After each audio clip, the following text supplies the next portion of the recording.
The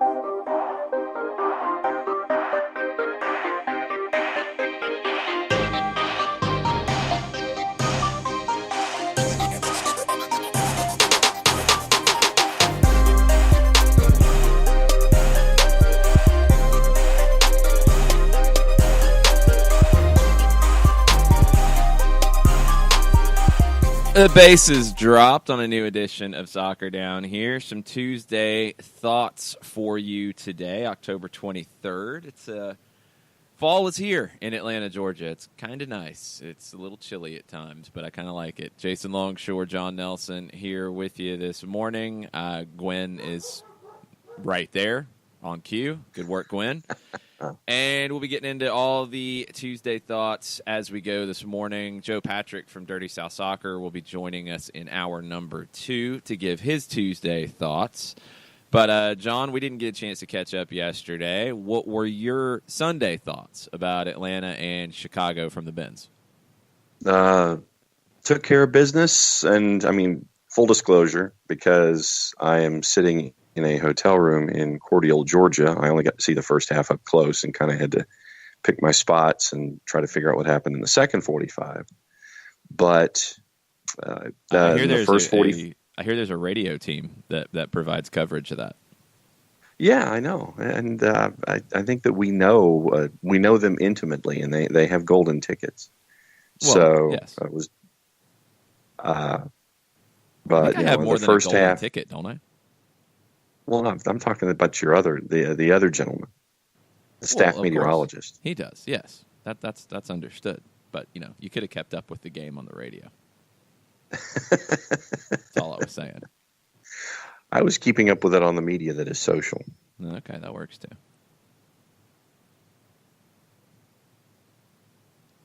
So, what were your thoughts?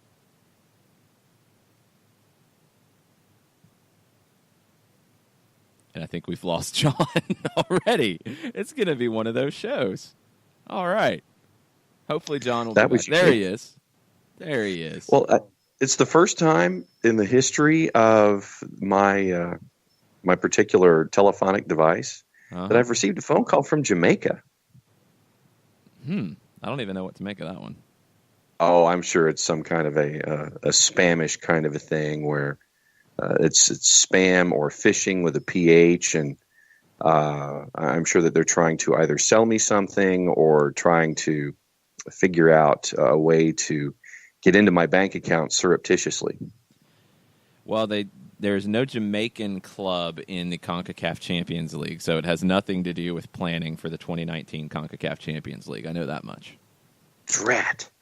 But no, first 45 minutes, it was a lot of opportunities that and looking at everybody in the 70,000 that were there, I'm sure that there were a lot of folks who were hoping it was going to be 5-1 with all the chances that were created instead of what it was at the break.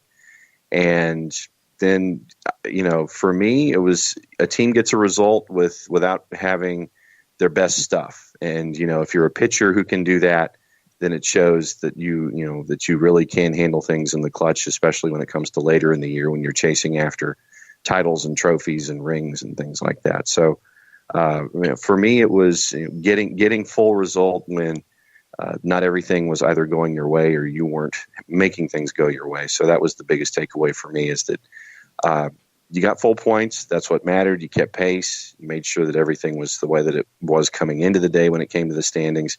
But getting full points when you don't have your best stuff, I thought, once again, just shows where this team is. Yeah, it was a big one. I think it was a very important 3 points, and it's been really interesting to me, like having a chance to catch up with some of the national thoughts on the game. I think generally the national response was maybe a little more favorable than the local response in terms of how Atlanta played. I think the impact of Miguel Almiron on the field is pretty well understood now. He's just that dynamic player that is pretty much impossible to replace. You're not going to be able to play the same way without him. That's what he is. And it hurts when you lose him in a short period of time. It's different when you have an off season or a long period of time to prepare for an absence or Miguel leaving, which could happen. So don't take this the wrong way, but the way this team is currently constructed, he's a really difficult piece to have missing from your lineup. I think what was so impressive was you got performances out of Barco and Carlton that didn't replace him, but also kept the team moving forward and getting the result that you had to get here. It's not about style points. It's not about the judges grading you afterwards, and that affects the final score. It's just getting it done. And when you can win games ugly, you're going to go a long way. You'd rather win them in a pretty way, but if you have to win them ugly, hey, you take the 3 points all the same. Kind of wild weekend all the way around, and we didn't get a chance yesterday to get too deep into the MLS results from the weekend. The big one, I think, from an Atlanta perspective, as you look ahead, is Orlando getting a win over Columbus. And then now they will be going to Red Bull Arena to face New York on Sunday. And I know everybody is focused on, well, Orlando can help Atlanta. Atlanta can help themselves, but Orlando and, more importantly, Sasha Kljestan are in a very interesting spot on Sunday. And Kljestan talked about it after the Columbus win. He said, yeah, let's be honest, it's not going to be very fun for me. Personally, if we go up to New York and watch them win the Supporter Shield, honestly, I wish all my ex-teammates all the best, but I don't want that to happen on my watch. So, yeah, we'll try to play spoilers next week. I think that's good for Atlanta fans to hear. I think that might make them feel a little bit better. Yeah. Hey, they battled. I will give Orlando this. They looked awful in the first half against Seattle, and they battled in the second half and had chances to get a point there. They didn't quit in this one. They gave up a goal, had a response pretty quickly via penalty, then earned another penalty late in stoppage time. They kept fighting in front of a half-empty Orlando City Stadium, and hey, I get it. Not throwing shade at the Orlando fans. It's been a bad product this year. It's been really tough to watch, and this gives them a little bit of momentum going into the final day at Red Bull Arena, which a little bit of momentum, I think Atlanta will take it. It was interesting to see Doug Robertson did a poll of Orlando fans who, are not always very kind to our friend Doug, and ask what they would rather see on Sunday. And the majority would rather see Orlando win. They don't care about what it does for Atlanta. They want to see Orlando win. Actually, I think the majority told Doug to leave them alone. But hey, it's the second majority. In more colorful language, I'm sure. No, there was just a poll. It was you picked an option. It wasn't a write-in vote because Doug's not that dumb. So you're not doing that one with the Orlando fans. That could get out of hand.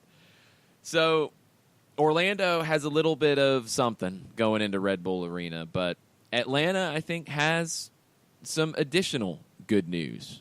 Josie Altidore is out. He is done for the season. He is out for Sunday. He will be having surgery to remove a bone fragment from his ankle, according to Stephen Goff, Soccer Insider, Washington Post. Victor Vasquez has already had surgery to repair right knee. I think it was arthroscopic. Don't know if it was dramatic stuff in his knee or just minor cleanup, but he's out as well. Atlanta will not be facing a full-strength Toronto FC on the weekend. Toronto didn't look like a team that had a lot of fight left in them in Montreal. The Impact took care of business via Nacho Piatti. They actually had a goal pulled back in the first half due to offside. Piatti gets 2. I don't know what Toronto's going to have in the tank for Sunday. I know you've talked to our friends up at Barn Burner all season. What has been the vibe in Toronto about where their team is going into the season? Is it just 90 more minutes and let's go home? Is there a little bit of pride on the line here about the record? No. What is it? No, it's 90 minutes and let's go home. It is about as close to Peace Out Boy Scout as you will ever see. And, considering where they were at the end of last season to where they are this season, I mean, it is a stark vibe right now. And I think, to be perfectly honest, Okay, so here's the 11 that they trotted out against Montreal and listed as a 4-4-2. Auro, Vanderveel, Mavinga, Morgan, Bradley, Chapman, Osorio, Delgado, with Javinko and Lucas Jansen up top with Alex Bono in net. But everybody has moved on to the Raptors and to the Maple Leafs. Honestly, they're looking at Kawhi Leonard and number one in the power rankings, and Austin Matthews and Tavares, and take your pick. Everybody has drifted away. I want to see just how full, not full BMO Field is going to be when you and Mike are up there this weekend. I want to know how empty that vibe is going to be, and I'm anticipating that it's going to be pretty empty. Yeah, it's going to be interesting. Hadn't thought about it in terms of the overall spot in Toronto sports right now. I mean, you've got the Maple Leafs back. You've got the Raptors with a lot of buzz. And Toronto FC has been buzzless this season. I mean, it's just been flat, and it's stayed flat, and not even much hope at different points. You know, it's just kind of kept going, running into a brick wall in some ways. It's not a bad lineup that you read out from the Montreal game. I mean, you had Mavinga back there. Bono's a mystery to me at the moment. He's been really poor, and his confidence just seems to be shot. That's going to be a big offseason conversation because Alex Bono had put himself into the national team picture. And the way he's playing right now, he's not a guaranteed starter. So that's a big change in, 9 months? This is going to be an issue for Greg Vanney. This is going to be a big test for Greg Vanney and the Toronto FC front office to bounce back from this. I mean, we're watching Dallas, and Dallas didn't have quite the success that Toronto did in one season, but Dallas had a Supporters' Shield winning team in 2016 that probably would have been your odds-on favorite to win MLS Cup if Mauro Diaz hadn't been injured late in the season. They get knocked out in the playoffs, but everything coming into 2017 was Dallas is ready to win the Cup. And midway through the season, it all fell apart. It absolutely collapsed in a way that I don't think we've ever seen in this league.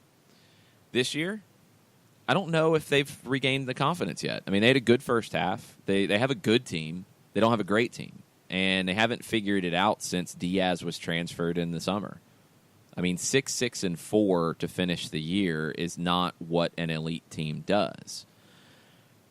Is Toronto going to look more like a one-year blip in 2017, or are they going to be like Dallas this year, where they're trying to find themselves again next season? I don't know. I think there's a lot of questions about what's next in Toronto. And this game is really at a weird time for them because there's questions about Giovinco being there for another contract. There's questions about Altidore being there. I mean, Josie himself seemed to have those questions in some of his statements recently. If somebody came with an offer for Michael Bradley, I think Toronto would consider it. I mean, those are your three guys. Those are your stars. Those are your big money players. Is there value in moving any of them on at this stage? This is the last year there is. I think this might be the last transfer window that there is in January. So if the right offer comes along, I think you have to listen. And beyond that, are you ready to deal with that? You know, do you have young players coming up that can replace them? I don't think you have anybody who can replace the quality of those three. Do you have talents identified and scouted and ready to pull the trigger on if you move on from those three? I don't know. But this is, I think, a pivotal moment for Toronto as you finish this season that has been... shocking's not the word. I mean, they've had horrible luck. But this is a season that is a bad reminder, I think, of where Toronto FC was before, 2013, 2014? And it's not what Toronto wants to be. Can they get back to being elite? and it's going to start with CONCACAF Champions League in February, so they got to hit the ground running. It's a weird time. So this is a weird, I think, environment for Atlanta to go into on Sunday with an opportunity to set a record of their own. It's almost like the Five Stripes need to just go in, put the blinders on, and just take care of business and not worry about where they are, what the situation is, what the other team's playing for, what Orlando is going to do in New York, what any of the rest of it is. Decision day will be wild, and there's going to be a ton of twists and turns. Every game has meaning. For Atlanta, I think all that matters is the game in front of them. And in discussing player salaries, Giovinco at 5.6, compensation a little over $7 million. Bradley, base salary of 6, compensation 6.5. Josie, base and compensation $5 million. No other player coming into basically May of 2018 had a salary, a base salary over $1.5 million on the rest of that team. And Victor Vasquez was the one who was at the top of that with a salary of 1.3, compensation of 1.5. So if you're looking at base salaries, you're looking at $16 million tied into 3 players. And you have to make the decision. Giovinco has expressed his displeasure in the past and concerns. What do you do with that $16 million? And I think that Toronto's got a lot of stuff that they're going to have to face in the offseason with their big 3.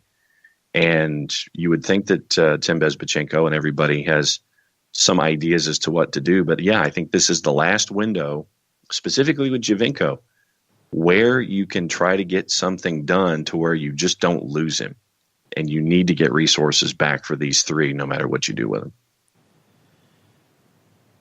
It's not quite as difficult as that. And I think it's so much with the way MLS is constructed. So if you're putting that much salary into these 3 players, it's not like you can spread that salary around the whole roster with the way the MLS rules work. So, I mean, in Toronto, I think the easy thing is, okay, whether you sell these players and have money come in or they leave on a free or whatever, you're going to replace the salary outlay, I would expect, with comparable spends on 3 new players with the designated player rule. So that part's a little different, but I think the question at this stage is there someone out there? Because from my understanding, all of them are under at least 1 more year of control by the club.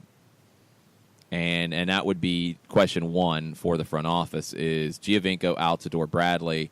Are there options beyond 2019? Because that's going to affect your strategy. If there's not, if the end of the 2019 season is the end of their contracted time with Toronto, this transfer window in January is critical. And if you don't move them on there, you're not getting anything back for them. I mean, you might get a trade in the summer, but you're not getting anything substantial back. Their value is at its highest now, and it's probably at its highest in their remaining careers because, you know, you're not going to see big transfer fees for these guys ever again. So Toronto's got to make a decision going into 2019. Can these 3 guys, even if they don't come back in 2020, can these 3 guys help you win trophies and help you accomplish what you have set out for 2019? If they can, might be worth it to keep them and ride it out and see what happens. See if you can re-sign them to a new deal after that. If you don't think they can, or the offer that comes in is just too good to pass up, you got to move them and you got to be willing to do it. This is the tough questions that come up in this league, and it's the tough questions that come up for a team that builds itself in the way that Toronto has. It's 3 players who are aging but still valuable. But how valuable are they to you, and how valuable are they maybe to somebody else? It's going to be a wild offseason in Toronto in a different way than in Atlanta, but still, I think these are the 2 cities that you look at for that January transfer window in Major League Soccer that the reporters are going to have their eyes on it, and there's going to be lots of buzz coming out of Atlanta and Toronto in January. We're going to take a break, come back, we'll get into more of the MLS weekend. We'll set you up for what the playoff picture is looking like, what it could look like at the end of decision day, and any other news and rumors that pop up this morning. Stay with us. We'll be right back. The average time a resume spends on an HR manager's desk is 7 seconds, and most of them are tossed aside. Now imagine if one of those resumes belonged to Yasmin, who was living in a shelter, juggling 3 jobs. I had to be resilient. That's something that you can't teach. We rely so much on a resume, yet it could never tell the full story of someone who had to be independent and take initiative. And that's how I handle every project I get. Discover new ways to develop great talent at gradsoflife.org. Brought to you by Grads of Life and the Ad Council. We know that every driver is different, and a one-size policy does not fit all. That's why Country Financial offers a variety of discounts, so you get the coverage you need and the savings you deserve. From good driver to good student, multi-policy to multi-car, we've got a discount to suit every driver. Call Jason Wright at 678-568-6871 today to see what you could save. On Facebook at Jason Wright Agency or by phone at 678-568-6871. Discounts vary by state. Policies issued by Country Mutual Insurance Company, Country Preferred Insurance Company, or Country Casualty Insurance Company, Bloomington, Illinois. Hey, hon, what you doing with your phone? Taking pictures? No, I'm asking it questions. Like what? Hey, Bobo, do flowers have best friends? I'm sorry. I'm afraid I don't know that. Hey, follow me. I want to show you something. Look, flowers do have best friends. Whoa. Some answers can only be found in nature. Discover the unsearchable. Visit discovertheforest.org to find a trail near you. Brought to you by the United States Forest Service and the Ad Council. Soccer Down Here is sponsored by Apolinski & Associates, LLC, personal injury lawyers with over 30 years of experience. Call Steve Apolinski at 518-350-4231 or email him at steve@aa-legal.com if you need help with a wrongful death or serious injury matter. Steve Apolinski is rated one of the top 100 trial attorneys in Georgia, recognized as Legal Elite by Georgia Trend magazine for being one of the most effective lawyers in Georgia.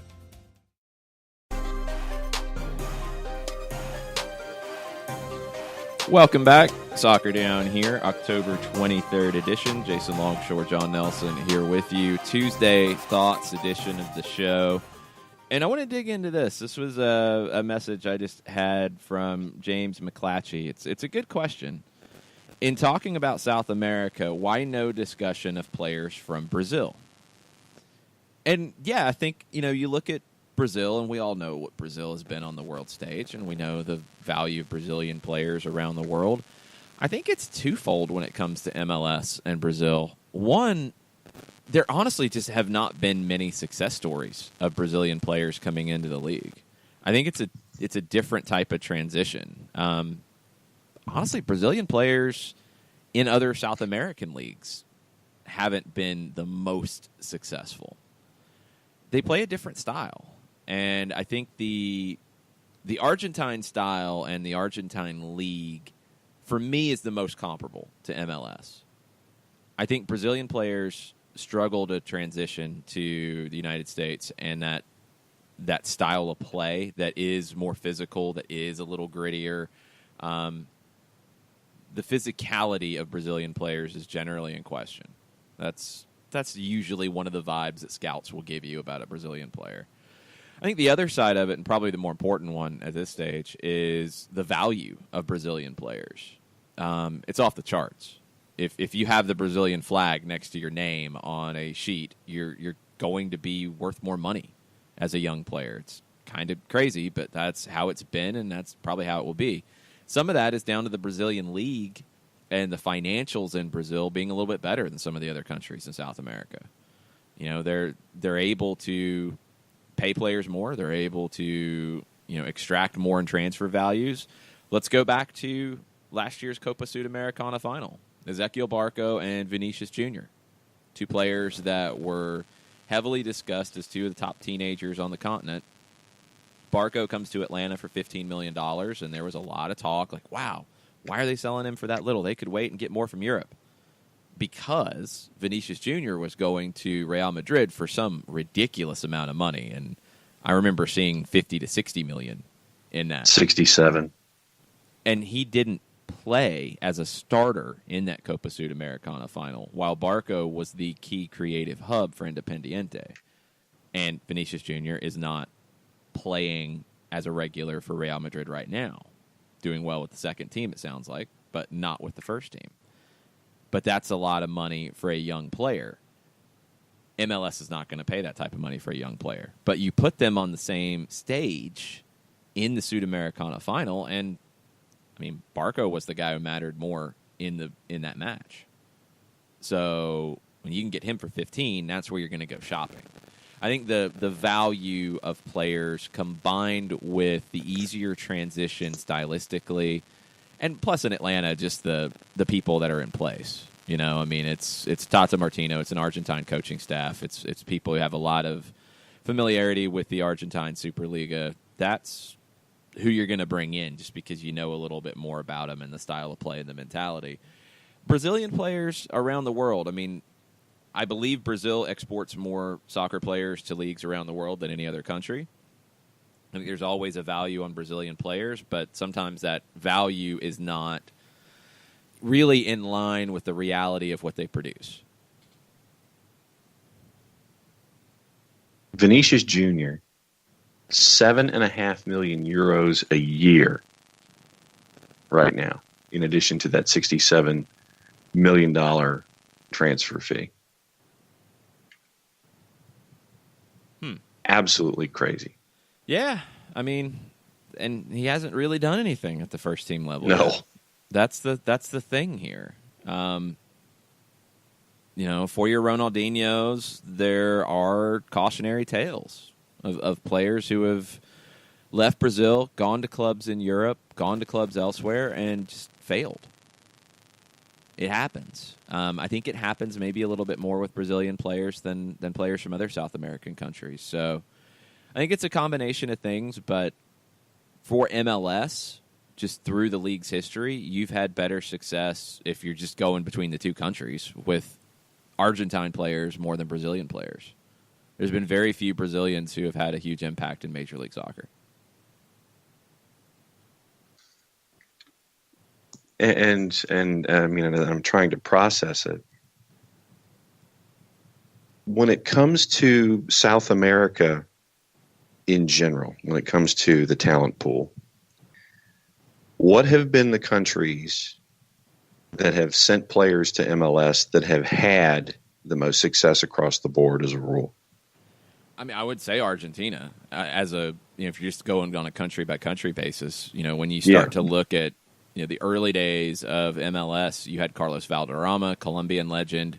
You had the Bolivians in D.C. with Marco Echeverri and Jaime Moreno.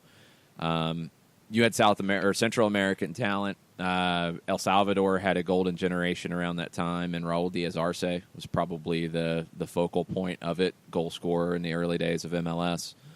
Carlos Ruiz, later on from Guatemala, had a great career in Major League Soccer.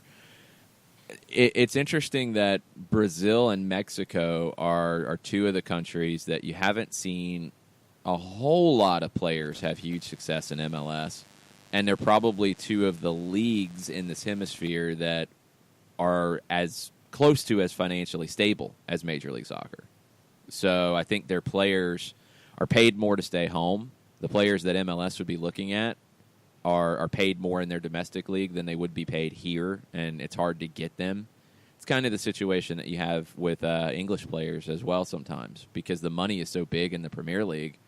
You're, I don't want to say average in a bad way, but your random winger who is good in a mid-table Premier League team, who in other countries might be looking at a move abroad just because it improves the options, improves potentially the money available to that player, probably won't leave England because like a the Madison money is so from big Leicester or something like that. Yeah, somebody like that could play in France or Belgium or the Netherlands or wherever, Portugal, whoever. But there's no need to bring them in because those countries are developing their own talent. They're not going to spend it on a guy who is good but not great. So I think you get some of that with Mexican players, although that's starting to change a little bit, but Brazilian players especially. The top Brazilian players are going to go to Europe. The next tier, they probably are making more money staying in Brazil. Well, then let me ask you this as a follow-up.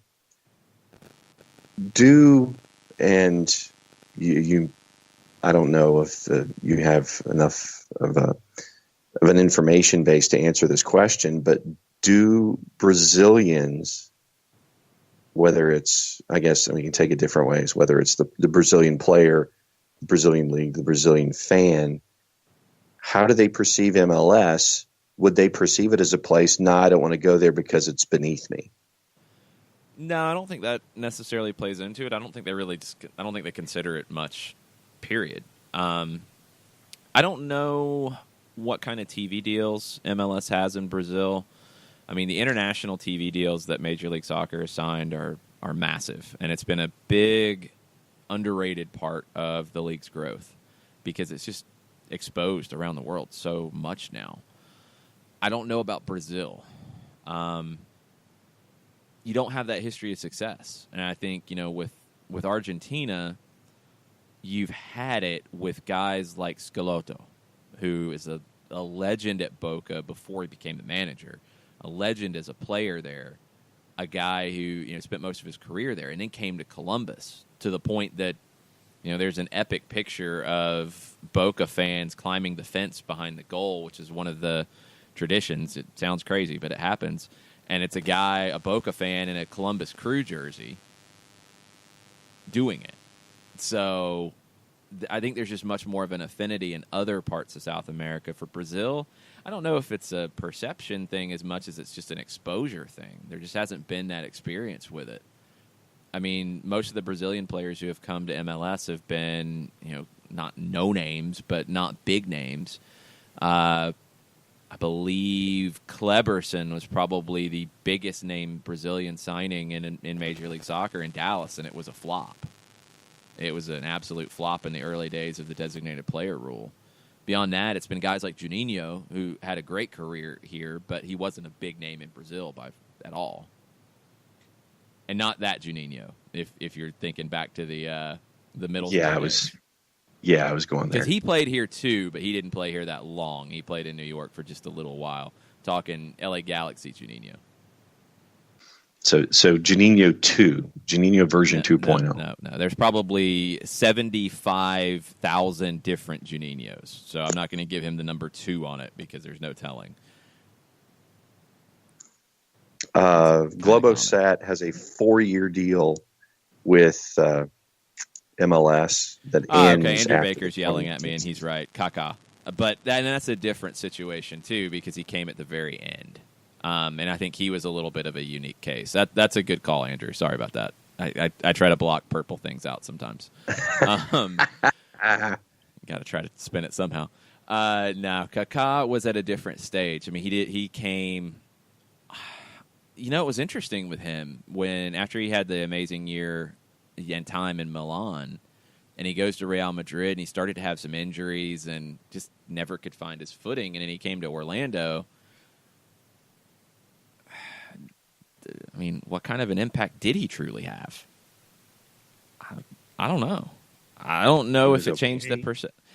I mean, he was amazing when he was on, but he couldn't do it over 90 minutes week to week, and he didn't have a lot of help around him either. But what kind of an impact did he have back in Brazil on the perception of MLS? I don't know if it was a good one at that stage. I honestly don't know if it was if it helped. I don't know if it hurt, but I don't think it helped. I'm still trying to figure out the numbers of the deal down in Brazil, but they haven't been made public. But the deal goes through 2019 with Globosat. Okay, so they're getting exposure in Brazil. We'll see if it changes. I just think out of South America right now, the business model plus the lack of history with Brazilian players, especially coming from the domestic league and being successful in MLS, it hasn't been that good. So, when it's a riskier deal and it's a more expensive deal, it's probably better to go shopping elsewhere. And I think that's why we see that. Good question. Good Tuesday thoughts type of topic, James. I appreciate it. We're going to take a break, come back. More Tuesday thoughts after this. Stay with us. Sweet strawberry icing. You're in Goodwill, and just past that vintage denim jacket, you spot miniature donut earrings. You lean in. That's the scent of shopping success. Because at Goodwill, every item you buy funds local job training and more. So bring home those donut earrings and bring home so much good to your community. Goodwill. Bring good home. Brought to you by Goodwill and the Ad Council. Soccer Down Here is sponsored by Apolinski & Associates, LLC, personal injury lawyers with over 30 years of experience. Call Steve Apolinski at 518-350-4231 or email him at steve@aa-legal.com if you need help with a wrongful death or serious injury matter. Steve Apolinski is rated one of the top 100 trial attorneys in Georgia, recognized as legal elite by Georgia Trend magazine for being one of the most effective lawyers in Georgia. Hamilton was adopted from a rescue in 2008. He really likes to be around people. I get out my mat and I'm doing a downward dog and he's underneath. He's quite the pug about town. He gets invited to a lot of parties. He knows he's a pretty big deal. Look at this little face. How could you not love him? Hamilton the Pug, Instagram star and shelter pet. Amazing adoption stories start in shelters. Visit theshelterpetproject.org to find a pet near you. Brought to you by Maddie's Fund, the Humane Society of the United States, and the Ad Council. As a business owner, you know that every year brings new challenges and opportunities. The success of your business demands expertise and focus. And Country Financial can help you keep that focus by helping ensure you have the right insurance protection in place to meet your goals. Jason Wright can help you create a customized insurance plan that has coverages designed just for your business. Give Jason a call at 678-568-6871 or reach him on Facebook at Jason Wright Agency. Coverages vary by state. Policies issued by Country Mutual Insurance Company, Bloomington, Illinois.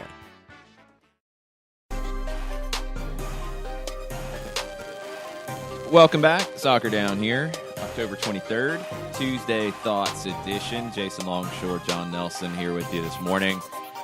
Man, I need to go back and study up on my Brazilians in Major League Soccer. It's sad. Who's on first? Hey, you weren't helping either, buddy. So it's sad that the Brazilian. I was in a negative appreciation situation there. You would not have wanted my help. It's so sad that the Brazilian players, and when we think of the international game, we often think of Brazil. It's so sad that it's been such an afterthought on the effective MLS. Kleberson went to Philadelphia, not Dallas. I was mixing him up with Denilson, who went to Dallas in 2007 and had more step-overs than games played. He played 8 games, and he had 1 goal, and he was left out of an Open Cup lineup. And Steve Morrow talked about how he needed to earn a spot in the starting lineup like everybody else. And Dario Sala, who's now an assistant with Atlanta United, said that the team was having problems trying to find a scheme to accommodate him. Denilson he was the first designated player for FC Dallas, made his debut in September, played 8 games, and left. That tells you his impact. I mean, and this was a guy who had previously been at Betis, Bordeaux, then went to the Middle East, played 61 times for Brazil, 8 caps, and 8 games in MLS. Kleberson had more of an impact, but honestly not that much.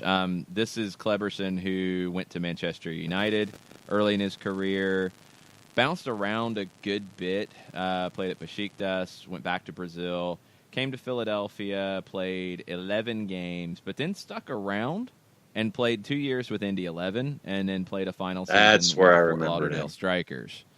And I believe I think he's still involved in Philadelphia's youth academy as a coach. Yep. So Kleberson has been maybe the second most successful Brazilian in Major League Soccer behind Kaká, who, again, it's sad that he's an afterthought. It's for the career that he had, he really had little impact on MLS during his time here.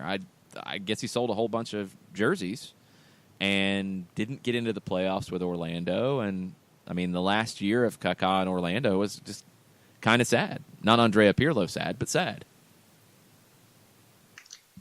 And as of December 17th, 2017, friend of the show, Jonathan Tannenwald, has the article about Kleberson returning to the Union for the academy job. Yeah, it's interesting. I'm really glad James asked this question, because it's just one of those interesting topics about how players come into MLS and why certain countries have a lot of players come in and why others don't.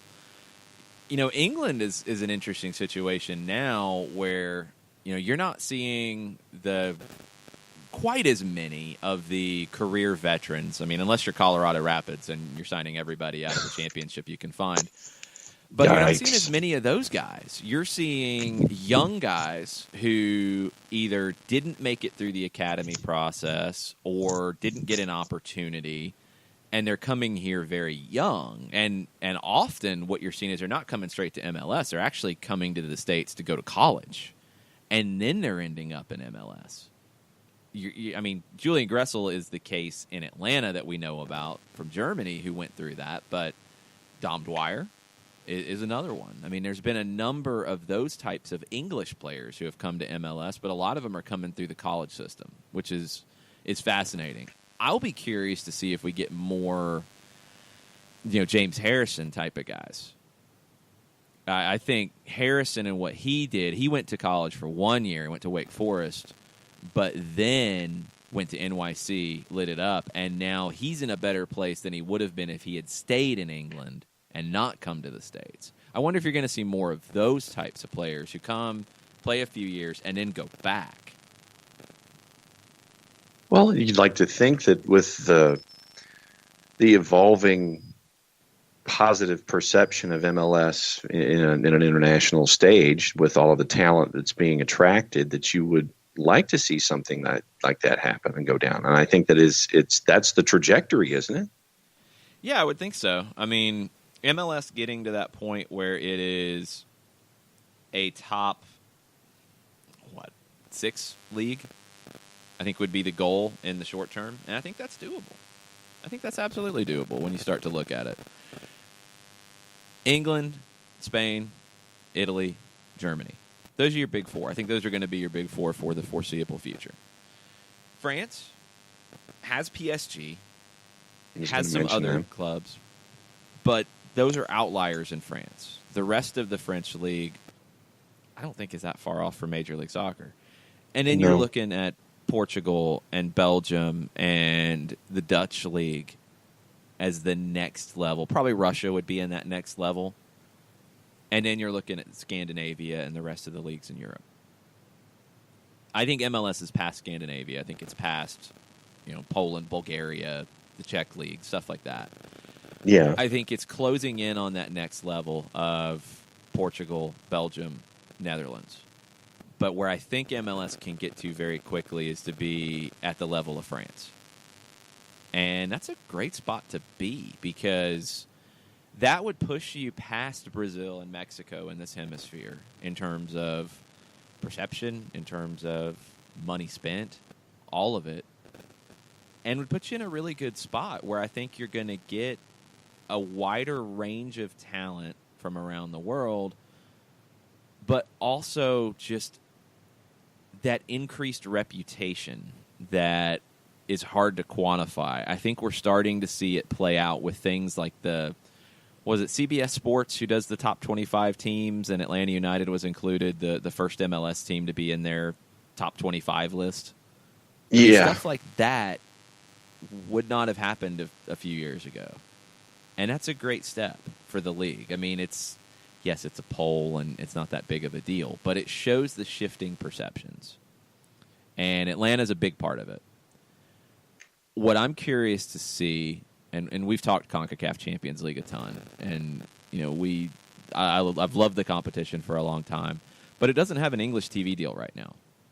I want to see if Atlanta United's inclusion in it next year sparks an English language TV deal. I think it could. Now, once again, taking polls for what they are, Atlanta United was 25th in that poll. Just let me go up from 25. Gremio, River Plate, Flamengo, Borussia Mönchengladbach, Lille. Well, hold that thought for a second. Gremio and River Plate are 2 of your Copa Libertadores semifinalists. So when the talk continues about MLS and Mexico participating in the Copa Libertadores, keep that in mind. And those talks have continued. There's more at Doble Amaria out of Argentina about this, and it's all talk of a big partnership between CONCACAF and CONMEBOL that would include another Copa America Centenario-esque competition in 2020 with the South American countries and 6 CONCACAF countries. So this would be a massive partnership between the two confederations, but that's moving forward. And it could include the Copa Libertadores final is about to go to a single game as opposed to 2 games. I think the first ones are scheduled for next year's competition. But 2020, part of the conversation would have the Copa Libertadores final in Miami or Los Angeles. And that's part of the discussions around it. So when you think Copa Libertadores and, oh, wow, MLS could never compete with that, these polls, they're polls, but still people are starting to think, well, maybe they can compete with that. You want to hit the breaking sounder now, or do you want to go to commercial? Well, let's hit the breaking sounder in just a second if I can get to it. And there it is. Here we go.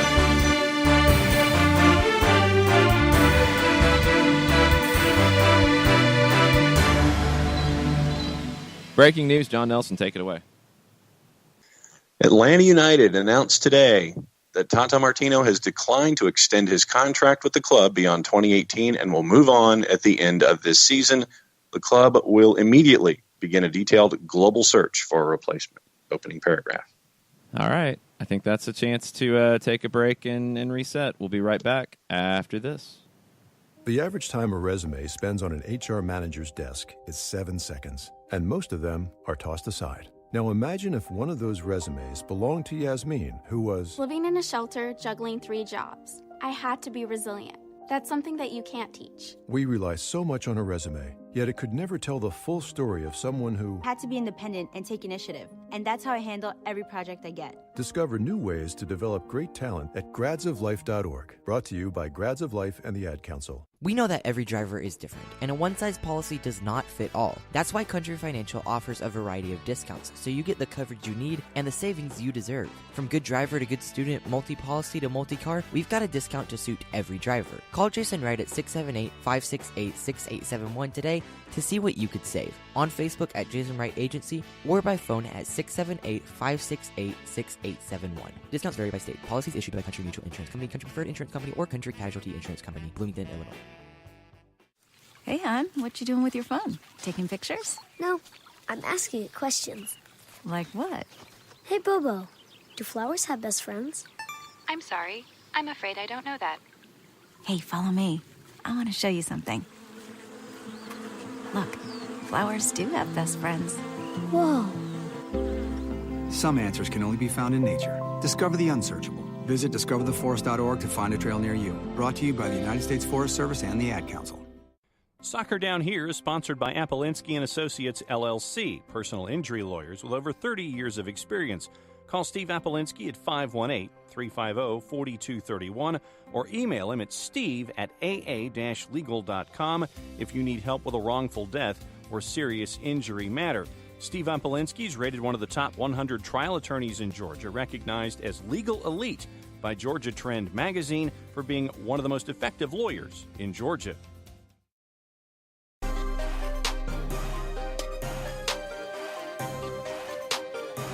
Welcome back. Soccer Down Here. Tuesday Thoughts is taking a decided turn, ladies and gentlemen. If you missed it, Atlanta United announced just a bit ago that Tata Martino has declined to extend his contract with the club beyond 2018. We'll move on at the end of the season. I think, we've all heard the rumors, where there's smoke, there's fire. We'll see what other announcements could happen based off of this. I wanted to read the quotes from the press release from Atlanta United. We are very grateful to Tata for his commitment to Atlanta United and for all he has done to help build our club during our first 2 years in the league. This is from Darren Eales. True to his reputation, he has been an incredible leader and has set us up for great success moving forward. From the beginning, his vision for Atlanta United was aligned with ours, and his level of experience, talent, and leadership has been extremely valuable during this critical time. He will be missed, but we understand and appreciate his reasons for moving on to spend time with family and take on new challenges. It's an interesting conclusion to that there from Darren. Tata Martino says this. This was not an easy decision to make. I have enjoyed my time with Atlanta United very much and am proud of what we have accomplished together in such a short time. The decision was not made for financial reasons. Negotiations with the front office were transparent and fair. It was simply the right move for me and my family at this time. The opportunity to build a team from the start does not come along often, and I am grateful to the club and to the fans for putting their trust in me to establish a solid foundation here in Atlanta. What is most important now is that the focus remain on our goals for this season. One more quote from Darren. Tata will leave our fans with wonderful memories of our first years and will always hold a special place in the Atlanta United history books. We look forward to finishing this season strong together and wish him nothing but the best in the future. So let's read between the lines a little bit. Not financial, according to Tata. Not for financial reasons. From the words in the statement, it sounds like a strong offer was made for him to be kept. I think the team saying that Tata declined the option would make that pretty clear. So we'll see where Tata Martino lands next. I think saying it's not financial and taking a huge financial offer are two different things. And I think it's fair to separate the two. But, you know, the offers that have been mentioned from Mexico in terms of years and dollars are incredibly substantial. And it'd be hard to say no to that. Also, there are other countries in play here for Tata Martino. And I think what he's been very clear about, and we'll see what happens next, but he has been clear about saying he would not make another move. He would not talk about other jobs until his future in Atlanta was decided. This is the first step of that for him.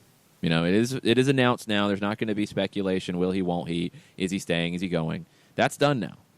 He will be leaving at the conclusion of the season. Atlanta United can move on. And there are reports out of Argentina that they have already been talking with Guillermo Barros Schelotto of Boca Juniors. That's out there. Don't know if it's true or not, but it's out there. Along with the potential offers to Tata Martino. Before we have a whole nother hour of speculation, which that's where we're going in hour number 2. Mm-hmm. Thoughts. John, what are your memories going to be of Tata Martino's 2 years here in Atlanta, and how important of a hire was this for Atlanta United and for Major League Soccer? Well, last question first. I think it was huge. And when you can bring in an individual who wants to create something from the absolute beginning, and this includes Darren and Carlos and Arthur Blank in the front office, you bring in an individual who poured in the amount of research that he did from the absolute beginning, because the story of the binder is what will stick with me, and all of the information that he had coming in. This was not taken as a process where, okay, we'll be okay, then we'll be better, then we'll be better, then we'll be getting there. No, this is an individual and a group that was assembled that was going to put out a product that was going to be competitive immediately and was going to chase after titles and trophies and hardware and silverware and, you know, pick your metal. To have this kind of an individual instantaneously have a style, have a process, bring in certain players to do what he has in his mind for success, and to have the levels of success that they've had. I don't want to use the E word anymore. To me, it wasn't an expansion team. It was a first-year team, because expansion to me gives that impression of, okay, you're going to be awful, then you're going to be okay, then you're going to be better, then you're going to be good. This was a first-year team that was assembled, and it was out of the blocks, immediately competitive, putting out an exciting product, working on a global brand. And to have this kind of an individual like a Tata Martino at the helm, who knew what he wanted stylistically, knew what he had when it came to all of the operational aspects, and could bring in players that fit a certain dynamic. You've set a very high bar now when it comes to MLS. And we've seen with LAFC, and we've seen those kinds of developments too. But Tata Martino has now officially set a tremendously high bar for first-year teams in this league. And I think that the league owes a lot to Atlanta United for what they've been able to do out of the blocks. I mean, averaging over 52,000 for attendance, clearing 900,000 for the season. Don't tell me that in that second home match in the playoffs that you won't clear 1 million people. For a franchise to clear 1 million in attendance for a season in MLS, to me, that is astronomical growth. And Tata Martino was an integral part of all of it. And you just tip your hat to the guy and sit there, shake his hand, give him a bottle of wine, and sit there and say, "Go for it, dude. You've set the bar, and now it's time for the rest of us to sit there and take what you've built and go forward with it." Yeah. I don't think you could have made a better hire coming into year one. I don't think you could have found anybody in the world who would have been better to start this club with. I don't think that person would have existed. And you think about what the trajectory of Atlanta United could have been with a different hire, and some of the rumors and names that were out there in the summer of 2016, and what it actually became. It's mind-boggling. It's mind-boggling. So what I hope is, and I don't think this is going to be an issue, but what I hope is that people are appreciative of Tata Martino's 2 years here. I hope they're not, clouded in any negativity about him deciding not to continue. I don't think anyone expected Tata Martino would be here for 20 years. I thought, honestly, I think optimistically, I was hoping for 4, and that was a bit of a hope. It's not based off his past history. It's just based off where he is in his career, age, what he said about wanting to retire at 60 years old. And then the offers that just came up this year, the opportunities that came up. When you're looking at probably your last stop in your career, outside of maybe going back to managing your hometown at Newell's, which I think is a different category altogether, it's tough. And you do a 2-year deal, so both sides have an out. The opportunities that are there for Tata Martino are pretty hard to say no to. It's a special set of circumstances. And I hope that people are just going to think of what Tata Martino has accomplished here and what trajectory he has put this club on, as opposed to, well, he only stayed 2 years. I think it's pretty incredible that he took the chance on a team that had a name and logo for 3 months, 2 months before he was signed. Maybe that. I mean, it was MLS Atlanta up until July of 2016. And Tata Martino came in and really made it Atlanta United. I think he's the one who really took it to the next level with the quality of play on the field, the perception of the team, and how that spread to the league. The Tata Martino hire by Atlanta United could go down as one of the most transformational moves Major League Soccer's ever made. I mean, honestly, I'm putting it up there with Don Garber becoming the commissioner of the league when it was in financial straits. He made the tough move to contract teams, rebuild, and he's put the league on the course it's on now from a business perspective. David Beckham choosing to come here and opening up that door to mega superstars coming to MLS and increasing the perception, and Tata Martino coming here in 2016. I think those are the biggest 3 moves that MLS has made. And when you look at builders, when you look at putting this league on a different path than it was on, those are the 3 that I think will go down in history that changed the league in the biggest way. We're going to take a break, come back. Joe Patrick, Dirty South Soccer. Great timing for Joe. He's with us on the other side of the break. We'll be right back. Sweet strawberry icing. You're in Goodwill, and just past that vintage denim jacket you spot miniature donut earrings. You lean in. Ah, that's the scent of shopping success. Because at Goodwill, every item you buy funds local job training and more. So bring home those donut earrings and bring home so much good to your community. Goodwill. Bring good home. Brought to you by Goodwill and the Ad Council. Soccer Down Here is sponsored by Appolinsky & Associates, LLC, personal injury lawyers with over 30 years of experience. Call Steve Appolinsky at 518-350-4231 or email him at steve@aa-legal.com if you need help with a wrongful death or serious injury matter. Steve Appolinsky is rated one of the top 100 trial attorneys in Georgia, recognized as legal elite by Georgia Trend magazine for being one of the most effective lawyers in Georgia. Hamilton was adopted from a rescue in 2008. He really likes to be around people. I get out my mat and I'm doing a downward dog and he's underneath. He's quite the pug about town. He gets invited to a lot of parties. He knows he's a pretty big deal. Look at this little face. How could you not love him? Hamilton the Pug, Instagram star and shelter pet.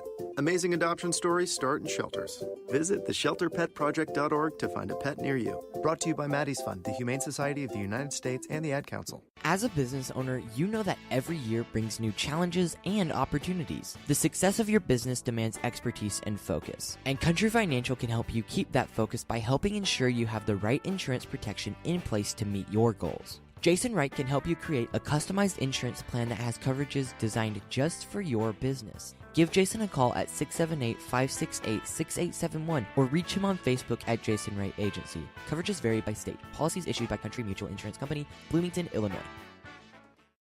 You're listening to Soccer Down Here daily on SDH Networks, a division of OSG Sports. Find us at Soccer Down Here on Facebook and Twitter. The time is now the top of the hour. Peep, y'all.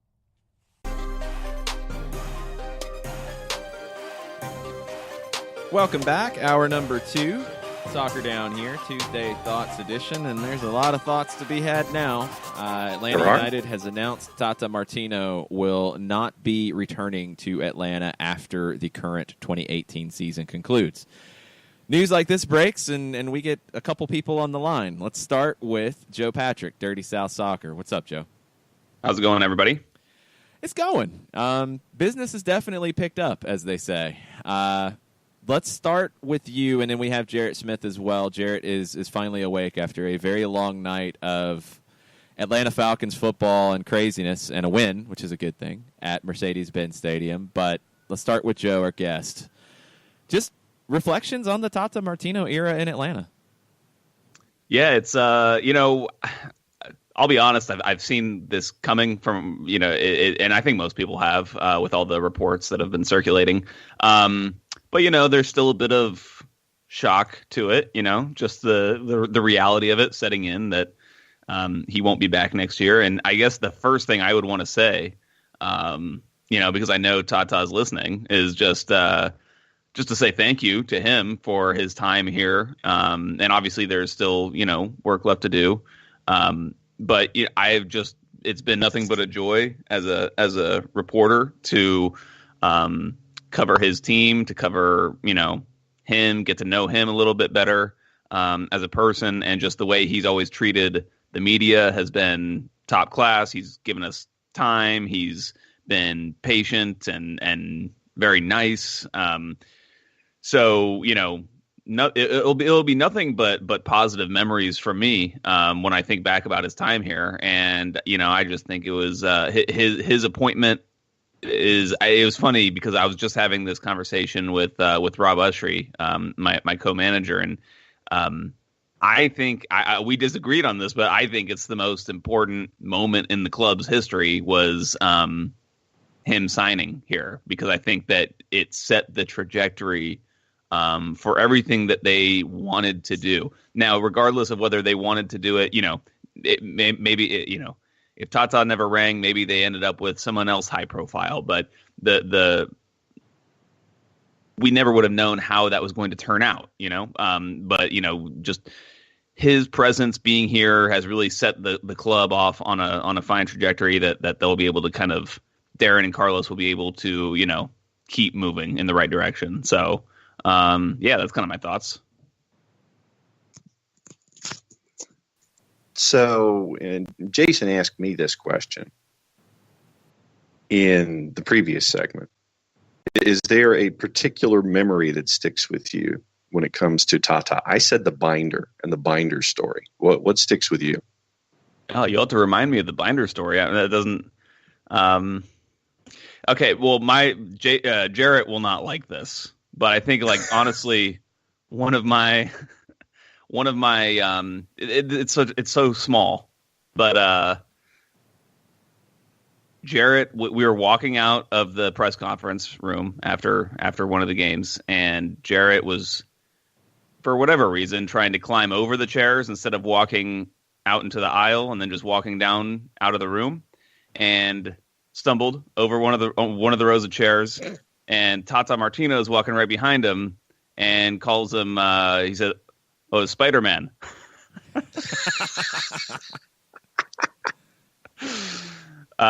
So it's those little things. Like, to me, what I'll remember about Tata is just, like, obviously what he brought to the club, but just aside from all that, more on a more personal level, it's just like these little moments like that, that are like real kind of human moments that we have, between each other, and it's weird to have that with like another celebrity, really. I mean, he's a worldwide celebrity, but he doesn't see himself like that, and I think that really helps him establish these relationships. And obviously he's done it with the media, but you can only imagine kind of what his relationship must be like with the staff members inside the club and the front office, and then also obviously with the players. All right, Spider-Man, let's get your reflections on the Tata Martino era in Atlanta. Sorry. Yeah, look, anyone who knows me should know that story is absolutely 100% true. Like, that's the most believable story of me walking through just about any situation. So, yeah, I tripped over, and then he called me Spider-Man. And then on the way out the door, he said, "Next time, use the stairs." That was. I think this is one of those things that I think a lot of us expected to happen, and I mean, it sucks because he brought an international credibility to the team off the field, and on the field, he made them terrifying to watch. That was fun, and there's nothing more I think you could have asked for an expansion team than to be that much fun and to have that sort of credibility. And Joe's touched on it, but I always appreciate the sense of humor he had when dealing with us, and the patience, even breaking down tactics when we'd ask him a question media-wise. Still the funniest manager in the city right now of any coach of a major team. His wit was really not reported well enough coming in. I know it was mentioned, but very quick-witted, but very kind and very fun to deal with. So I wish him the best wherever he goes. Don't know where it is right now. We'll have to wait and see. U.S. Soccer, if y'all want to pull a rabbit out of the hat, I wouldn't be upset. But yeah. And so thanks for sharing that story, Joe. Because that was no problem. Honestly, the fact that I didn't fall on my face might have been the most impressive physical thing I've done in the last 10 years. Jared brings up a good point, though.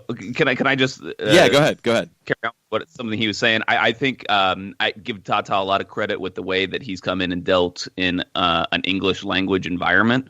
Probably was not the most comfortable thing for him. Having to deal with a translator, having to deal with press. Obviously asking him questions in a language he doesn't fully understand.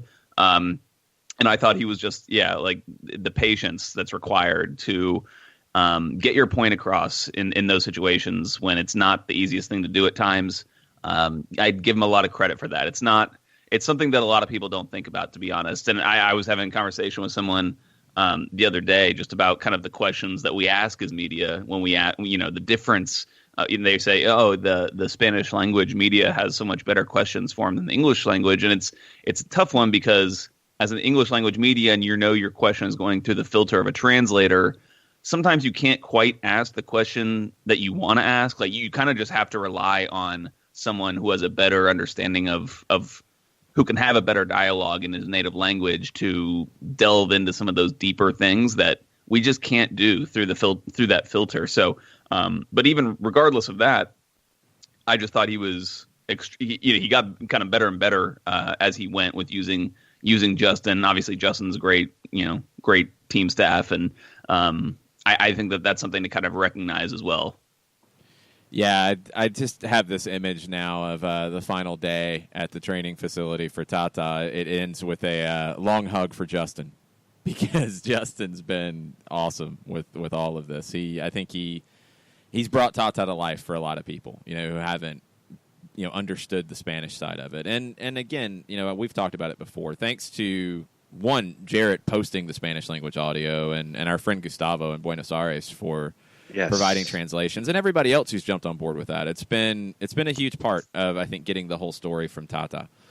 We're gonna take a break in a couple of minutes, and we're gonna talk about where Atlanta United goes from here in that conversation. And for all of you listening, tweet at us, send us your thoughts. We are going to get to them if we go deep into some stoppage time today. That's just where it's going to be. That's the kind of day it is. But we'll get to your thoughts, so go ahead and send them. Keep sending them our way. We've already got some great ones. Before we get to where Atlanta United goes, and I want Joe's thoughts on that, where does Tata go from here? And Jarrett brought it up. U.S. men's national team has an opening. Tata Martino is the most successful manager in MLS history in the regular season in terms of winning percentage. Far better than Greg Berhalter.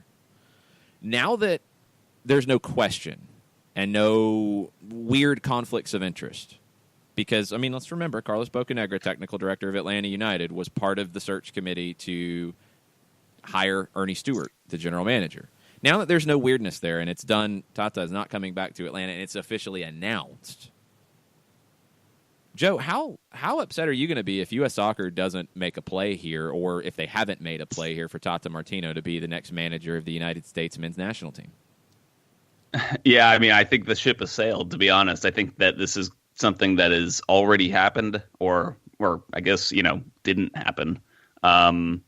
It doesn't appear to me like something that is that is in the realms of possibility at this point.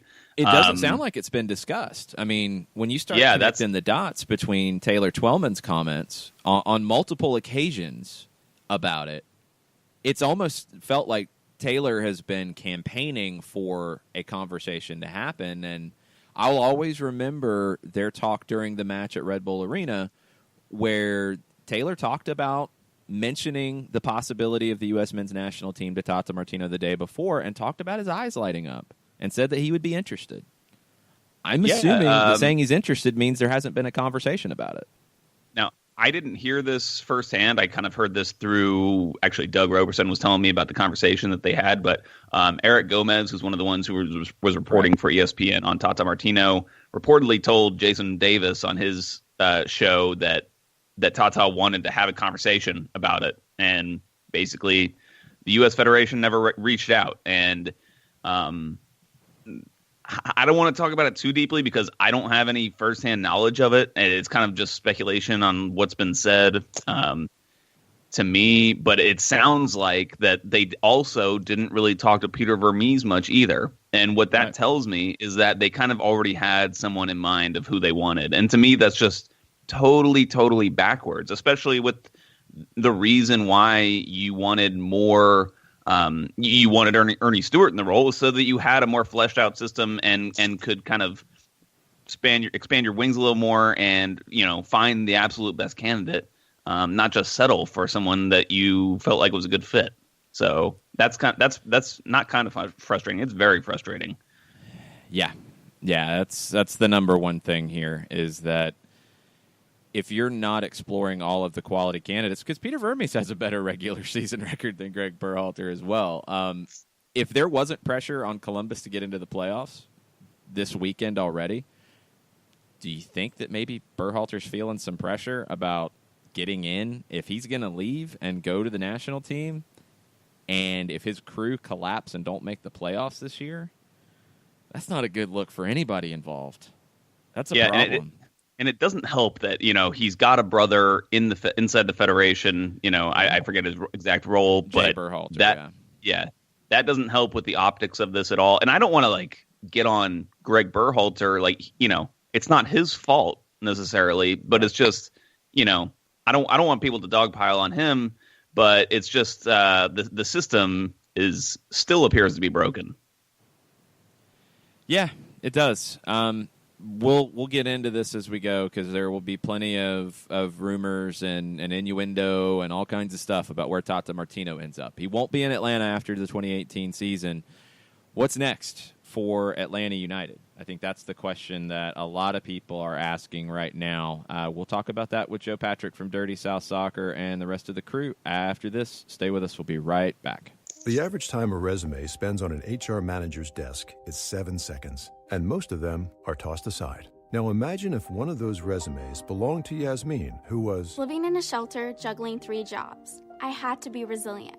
That's something that you can't teach. We rely so much on a resume, yet it could never tell the full story of someone who had to be independent and take initiative. And that's how I handle every project I get. Discover new ways to develop great talent at gradsoflife.org. Brought to you by Grads of Life and the Ad Council. We know that every driver is different, and a one-size policy does not fit all. That's why Country Financial offers a variety of discounts, so you get the coverage you need and the savings you deserve. From good driver to good student, multi-policy to multi-car, we've got a discount to suit every driver. Call Jason Wright at 678-568-6871 today to see what you could save. On Facebook at Jason Wright Agency, or by phone at 678-568-6871. Discounts vary by state. Policies issued by Country Mutual Insurance Company, Country Preferred Insurance Company, or Country Casualty Insurance Company, Bloomington, Illinois. Hey, hon, what you doing with your phone? Taking pictures? No, I'm asking it questions. Like what? Hey, Bobo, do flowers have best friends? I'm sorry. I'm afraid I don't know that. Hey, follow me. I want to show you something. Look, flowers do have best friends. Whoa. Some answers can only be found in nature. Discover the unsearchable. Visit discovertheforest.org to find a trail near you. Brought to you by the United States Forest Service and the Ad Council. Soccer Down Here is sponsored by Appolinsky & Associates, LLC, personal injury lawyers with over 30 years of experience. Call Steve Appolinsky at 518-350-4231 or email him at steve@aa-legal.com if you need help with a wrongful death or serious injury matter.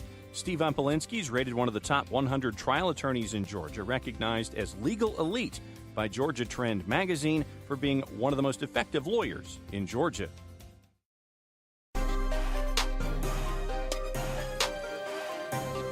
Welcome back. Soccer Down Here, October 23rd. Tata Martino will not be back in Atlanta after the 2018 season. What is next for Atlanta United? That's the question on a lot of folks' minds around the Soccer Down Here universe right now. Joe Patrick from Dirty South Soccer is with us, remaining for another segment because this is kind of a big deal. Let's just start there, Joe. I mean, there's been names linked. There's been speculation that's out there. Doug Robertson at the AJC just put out a piece with 6 names. Guillermo Barros Schelotto, Boca Juniors, Marcelo Bielsa. Wow, that'd be interesting. Jorge Sampaoli, Juan Carlos Osorio, which is not as crazy as you might think, Miguel Herrera, and Arsene Wenger. This is the type of job we're talking about now. These are the types of names that are going to be out there. There's reports out of Argentina that Schelotto has already been talked to about the job. Don't know if that's true. It's been bubbling up this weekend. So, Joe, what do you think? I mean, where do you think this is going to go next in terms of who's on the touchline for Atlanta United in 2019? And their first competitive match is going to be a CONCACAF Champions League match. I think if there's one thing we know, it's that they're not going to settle for anyone less than they feel like they deserve. When I say they, I mean Darren Eales, Carlos Bocanegra. I mean, the club has set a trajectory, like I talked about with Tata.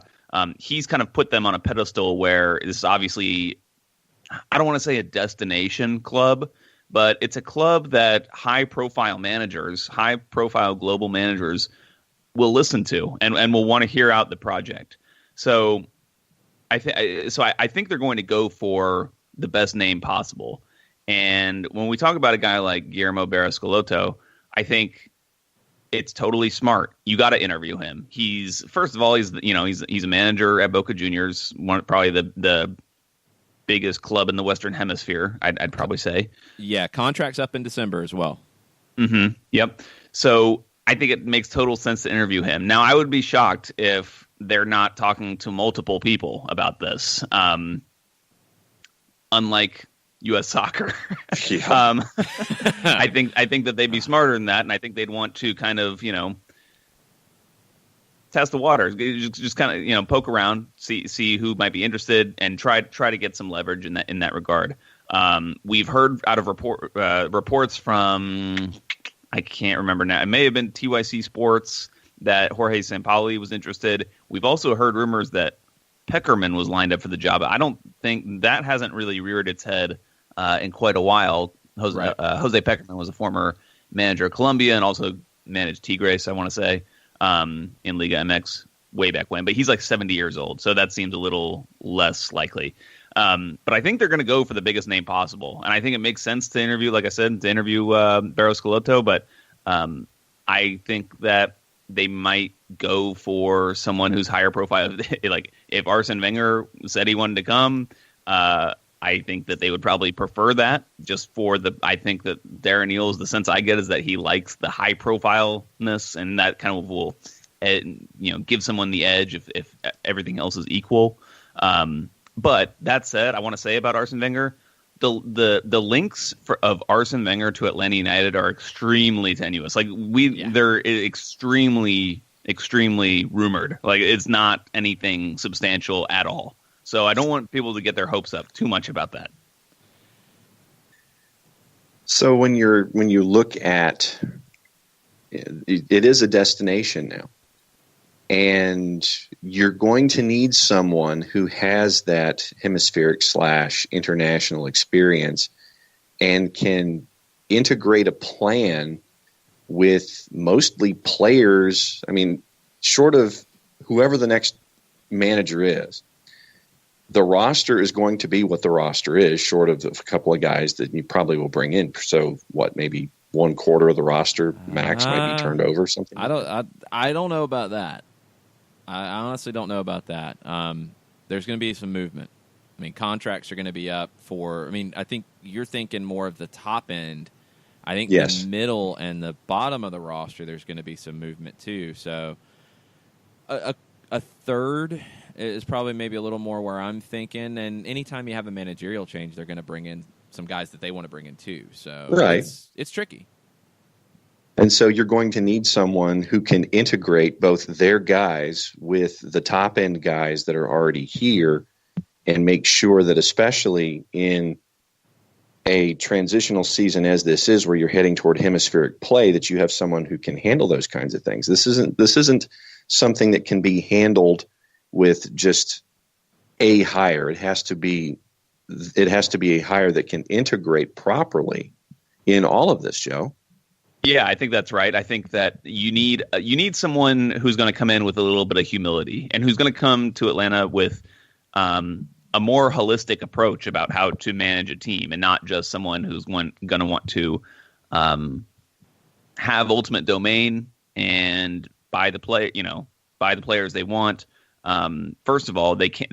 If X manager comes in and wants to, he won't be able to do the things that he may be able to do at other clubs when it comes to acquiring players because of the salary or the roster restrictions and roster rules that are required in MLS. You're going to have to make, and that's something that is often overlooked with Tata Martino. I think a lot of people, they see Tata Martino brought in Miguel Almiron, brought in Joseph Martinez, and all these fine players, and has had a lot of success. But I think really what has really been the baseline of Tata Martino's success is what he's done with players like Jeff Larentowicz, what he's done with players like Julian Gressel, what he's done with players like even like a Mikey Ambrose, making those players work for him in a way that suits his style and can support those more high-profile signings that he can get in from elsewhere. So I think you're going to want to get a manager in that understands kind of that aspect of MLS and isn't going to try to fight against it or be frustrated by that. So I think that that's one reason Guillermo Barros-Schelotto might be suitable is because he understands that. He's played in this league. He kind of knows the challenge that presents. Maybe more so than a guy like Arsene Wenger, who's used to just buying, the best players he wants from around the world. Kind of a similar situation with Sampaoli. Although Sampaoli has, I think coaching managing a national team actually, in some respects, lends itself to the management style of roster building in MLS, where you kind of have a pool of resources that you have to make the best of. So I think that could help too. But he's also managed big clubs where he's been able to buy lots of players. So, but I think that is an important approach. I would just say like the humility aspect of knowing that you're going to have to get good, solid minutes out of players that you might not necessarily like, or that can't really give you what you may be able to get on the transfer market. And here's the part where we get speculative, because why not? We haven't done that yet. If you're a player, Joe, how are you feeling about this? Just the fact that the news has come out, whether or not the players knew what all was going on, but you're not going to have to deal with those questions anymore. Does it? If you're one of the players, does it let you relax a bit and just play out the end of the season here and into the playoffs without having this hanging over? It's done now. We can get back to action. Yeah, I think that I think it's a huge relief. I think that these guys have kind of known what's going to happen. But yeah, I think that it's a relief for everybody. I think it's a relief for fans. I think it's a relief for the players, like you said, just to kind of know what's going on. And now that they can settle, and I don't think that it was ever a distraction. I think that's kind of a media narrative that can be, not made up, but just exacerbated at times. We've talked to several of these players, and they talk about they live their lives in year to year at a time. And, they've talked about how you can walk into training, most any day, at least during a transfer window, and be told that you've been traded or something like that. So I think that it'll kind of give these guys a sense of, it might even be a motivational factor to be like, okay, now this is for sure, we have this group, and let's go, do what we can, try to win a championship and make sure that we go out in style. Yeah, I mean, it's the best 2 years to start a club in MLS history. Seattle would probably argue that. Chicago won MLS Cup in year one in a completely different league. But the impact on the field, the impact off the field, I mean, do you think Matias Almeida comes to Major League Soccer if Tata Martino didn't come here first? Do you think that some of the names that are now being linked to Major League Soccer, whether it's a Pity Martinez or others, do you think those would have happened if Tata Martino hadn't come? It's a big deal, and that means it's a big job to fill. What do you think the timeline's going to look like here? We know it's going to be a big offseason, and we know it's going to be potentially a short one. What do you think the next steps are for Atlanta? I think that they're going to want to have someone ready to announce like almost immediately after the season. I don't think we'll hear anything until after the season ends, but I think they'll try to get a deal done and just keep it under wraps and then be able to announce almost immediately afterwards. And obviously, you can't legislate for everything. I don't think they would rush it if they haven't, negotiated the deal they want with the manager they want. I don't think they're going to. They're not pressured to do that, but I think in an ideal world, that's what they would want to do. Because, like you said, there's going to be so little time, and obviously, there needs to be some kind of coordination between what the front office is doing in terms of the offseason moves with with what the coach wants. Because when it comes down to designated players, you want to make sure that there's some sort of a mesh there. And obviously, we know Pity Martinez sounds like he is probably going to be coming in. He would have a relationship with Guillermo Barros-Schelotto from playing in the Superliga in Argentina. So maybe that's already a good fit, and that's one reason they're going after him. but yeah, I think they're going to want to announce something as soon as possible, and I would imagine they will. I mean, this club seems to have most things well set in an order, and are very good on the PR and the optics aspect of everything. So we know there's going to be lots of coverage of the whole thing over at DirtySouthSoccer.com. Make sure you're following Dirty South SOC on Twitter. Make sure you're following Joe on Twitter. I know this just happened. Have you guys already come up with anything in the pipeline already? That's what I've been stumbling over my answers recently because I'm trying to keep up with our writers' room. There's a lot of conversation going on. There will be plenty of stories. We'll have plenty of reaction. I think everyone kind of has their own reaction. Yeah, it's gonna be a big day over at Dirty South Soccer. A big week. I mean, forget Decision Day on Sunday, where Atlanta United can set a record for best season ever, win the Supporter Shield. That's in a few days. And in the postseason, lots of stuff. No big deal. Lots of stuff. Joe, thanks for spending some time with us this morning. We really appreciate it. All right, appreciate you guys. Keep it up. Thanks. We're going to take a break. We'll get into all of your thoughts. The listeners take over the show in the remaining segments. Stay with us. We'll be right back. Sweet strawberry icing. You're in Goodwill, and just past that vintage denim jacket you spot miniature donut earrings. You lean in. Ah, that's the scent of shopping success. Because at Goodwill, every item you buy funds local job training and more. So bring home those donut earrings and bring home so much good to your community. Goodwill. Bring good home. Brought to you by Goodwill and the Ad Council. Soccer Down Here is sponsored by Appolinsky & Associates, LLC, personal injury lawyers with over 30 years of experience. Call Steve Appolinsky at 518-350-4231 or email him at steve@aa-legal.com if you need help with a wrongful death or serious injury matter.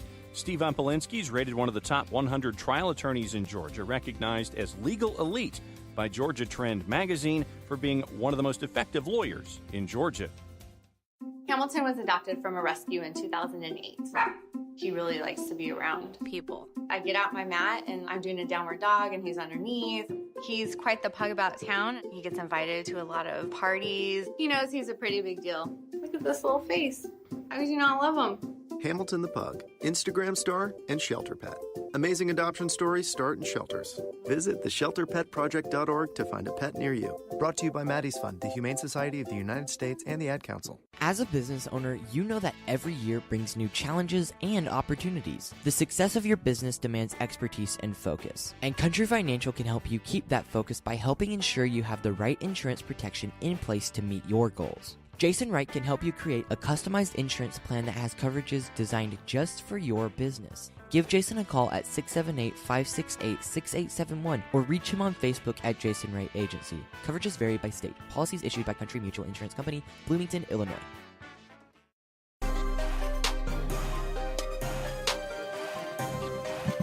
Welcome back. Soccer Down Here, October 23rd. The news is out. Tata Martino will not be returning to Atlanta United after the 2018 season. There are plenty of thoughts from our listeners. John, you want to start taking us through it? Let's start all the way back at the beginning. ATO UTD fan number one. Well, I said most often he was moving on based what... Let me try that again. Well, I said most often he was moving on based on what wasn't said.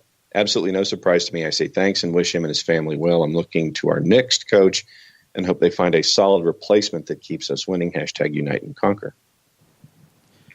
Yeah, I mean, it's not a surprise, I guess. I honestly don't think this was decided a month ago. I don't think there was a deal in place for him to leave that long ago. I think it has been a tough decision. I completely take his words in the press conference or in the press release at full value. I don't think this was an easy decision for him. I think he truly enjoyed being in Atlanta.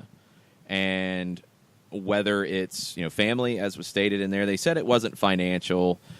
You can't say that it is, and that's completely fair. But if he goes to Mexico and the offer is what we expect, maybe it's not just financial, but maybe it's just long-term security and a long-term project that is very appealing and something that he really hasn't had in his career. You know, I mean, I know a lot of people have tried to diminish the Mexico job. It's a big job. I mean, Mexico's a high-profile national team. There's a lot of pressure on it, but there's also a lot of opportunity. They have never made it to a World Cup quarterfinal on foreign soil. That's one part of it. So to be able to potentially do that in 2022, that's a big deal. But then you're going to get a chance to host some of the World Cup in 2026. And the other part's going to be in the United States, because I don't think Mexico's going to play in Canada. That's a huge opportunity to have a generation of players ready to win the thing. I mean, it's the same thing the United States should be looking at with that opportunity in 2026. I think Mexico is. And if they're boldly going after a manager like Tata Martino and giving him the job security to build something over the long term, it's a smart move by the Mexican Federation, and it's hard to say no to. So I'm not surprised this news comes when it does. I'm not surprised that he's not coming back. It's sad because he's been such a great representative for Atlanta United and been such an important part of building what Atlanta United truly is. I don't think there's any fear on my part, or should be on anybody else's, that Atlanta United's not going to replace him with a great candidate, replace him with somebody who can continue what Tata Martino has started here in Atlanta. I think Tata Martino is an amazing manager. There are other amazing managers in the world, and I think Atlanta United is at a stage now where it is respected worldwide to be able to get one of those amazing managers to come to town.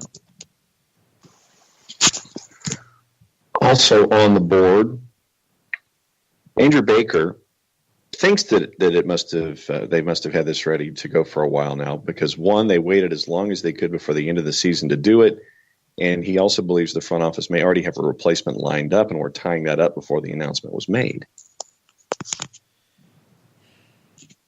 It's possible. I mean, this just gets everything out into the open, right? You know, this is the thing. And you want this. You don't want the cloud hanging over you. Yeah, you don't want the cloud hanging over, and if you are out there having to talk to people because this is going to happen, it's better to do it now, and it's better to be able to do it publicly now and not run from it. You know, I mean, they're never going to say, well, this is the short list, and this is who we're going to talk to today. They're never going to do that. But just the fact that you don't have to run from it now, you can deal with moving on, because that calendar is compressed with what could happen this season. If Atlanta United goes to MLS Cup December 8th, okay, CONCACAF Champions League would start probably around February 20th. Preseason last year started around January 20th, 22nd. Maybe it starts a week earlier this year because of CONCACAF.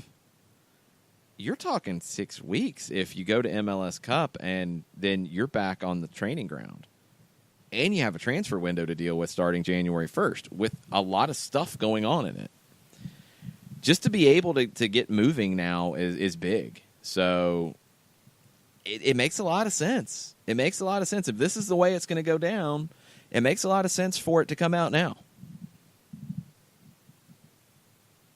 Jarrett, Ricky Ricardo says, we've been blessed to have a manager of this caliber lead us from our inception. I can't wait to see what this front office does next for us to continue our level of excellence. Also, shame on the U.S. Soccer Federation for not getting in. Deserve whatever they get. SMH, hashtag Tuesday Thoughts. Yeah, from what we know, it sounds like they're not going that way unless they just pull the rabbit out of the hat. Or we'll see what happens on that front. I am very pessimistic that will happen, though. But, yeah, this managerial hire came out of left field. We had a lot of names we were bantering about before Tata got here. He wasn't one of them. And came out of left field, worked really well, gave you credibility, gave you another weapon to build, a pipeline to South America. Laid out that pipeline and kind of siphoned it and got it flowing. So that's where we're at right now. This is something that might not be the last time you see something like this, though. Whoever Atlanta brings in as the next manager, if they come in and they keep the momentum going and they keep winning, you might see this again in a couple of years if things go well. I think it was Sam Stetchcall tweeted out. If not, my apologies to whoever did a minute ago that, sometimes success can bring departure as much as failure can. When you're doing really well, I mean, sometimes you get better opportunities and you got to jump on them. And for Tata, it might have just been time for him to take the national team job. And if it's taking one of the national team jobs, like if it's Mexico, if it's the United States somehow, whether it's Paraguay, whether it's Argentina, Colombia, if he goes to one of those teams, especially one he hasn't been to yet, and takes them on, say, a deep World Cup run, Gold Cup, whatever, Confederations Cup, you're also talking about a guy who might be cementing himself as one of the best managers that this hemisphere has ever seen, at the very least, if not more. So one thing I do want to clarify, I don't believe the South American pipeline was solely created by Tata Martino. I want to make that clear. I don't think every South American player that came here only came because of Tata Martino. I think he was the cherry on top. You get a chance to play for Tata Martino, you're going to do it. I think Miguel Almiron was probably the one that came not only because of Tata Martino, but that was a big part of it because of his time in Paraguay. And I think he had more emotional connection to playing for Tata than maybe some of the others did. But Tito Villalba was signed and announced before Tata Martino. I'm not naive to think that his name might not have come up in discussions when Tata Martino was talking with Darren Eales and Carlos Bocanegra, but I don't know if Tata sealed that deal because it did happen before he was signed and announced. I don't think the pipeline's going to dry up. And that's a big part of why do you think Atlanta United and MLS had leading South American journalists in town this past weekend? I think that's a very strategic move by Atlanta United. Probably somewhat to do with the story, obviously, but also increasing that credibility of the club, building that reputation of the club. It's why a Pity Martinez is linked to Atlanta United, and you had the speculation about Tata Martino's long-term future. Everybody's like, well, why would Pity come here if he doesn't know who the manager is going to be? Because Atlanta United is a global brand now, and it's okay to embrace that. This is new for MLS. The brand itself of what Atlanta United is bigger than any player or manager. That's special. That's what you work towards for generations. And Atlanta's gotten there quickly. That badge means something. Playing at Mercedes-Benz Stadium, playing and training at the Children's Healthcare of Atlanta training ground, playing in front of the fans. That means something. And that will continue to be the case when the new manager is on the touchline. It will continue to be the case when there's a new number 10 or a new number 7 or a new number 15 or whatever other number, because those things happen. That's the game. That's the worldwide nature of soccer, but it's not going anywhere. And I think Atlanta's been able to accomplish that in part due to the work that Tata Martino's put in, Darren Eales has put in, Carlos Bocanegra's put in, everybody's put in. The brand will bring players here. The brand will help bring the next manager here. It's not just one person or one player or one manager. And I think that's a really key part of this. I'm trying to sift through what we have here. One from Whittle Love, Jason. Peter Coates starts by saying, I will explain that when I get home, but essentially I'd argue that his back-to-back league titles with Boca is the absolute minimum he should have achieved. And in other significant matches, he's been left wanting leagues below tactically, in my opinion. So then Will says, so here I was hoping for GBS as a replacement, similarities in tactics, pipeline, Patria, and was about to start cheering for Brazil's teams in the Libertadores, and then Peter bursts my hype bubble and makes me think. That's a hype bubble. That's the thing, is everybody in this game has people that they like and people that they don't like, and manager styles that they like and things they don't like and players they like and don't like. That's maybe the biggest difference in the way that soccer's covered than other sports. You know, that passion, that those preferences come through maybe a little bit more than they do in other sports. Peter's not a fan of Schelotto's tactics and what he's accomplished at Boca. There's plenty of others who are.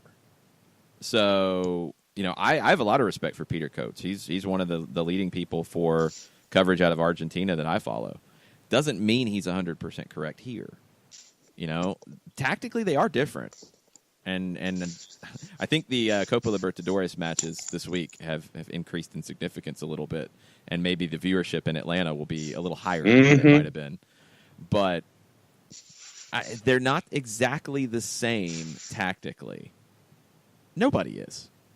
You know, Bielsa and Tata aren't the same tactically, even though people want to say that. They're not. Chris Armas and Jesse Marsch aren't the same tactically. We've seen changes in the Red Bulls since Armas took over. Every manager has their own spin on it. There are certain schools of thought, and I think Martino and Schelotto are in the same building. I think they're in the same college, but they might be in different departments, and that's okay.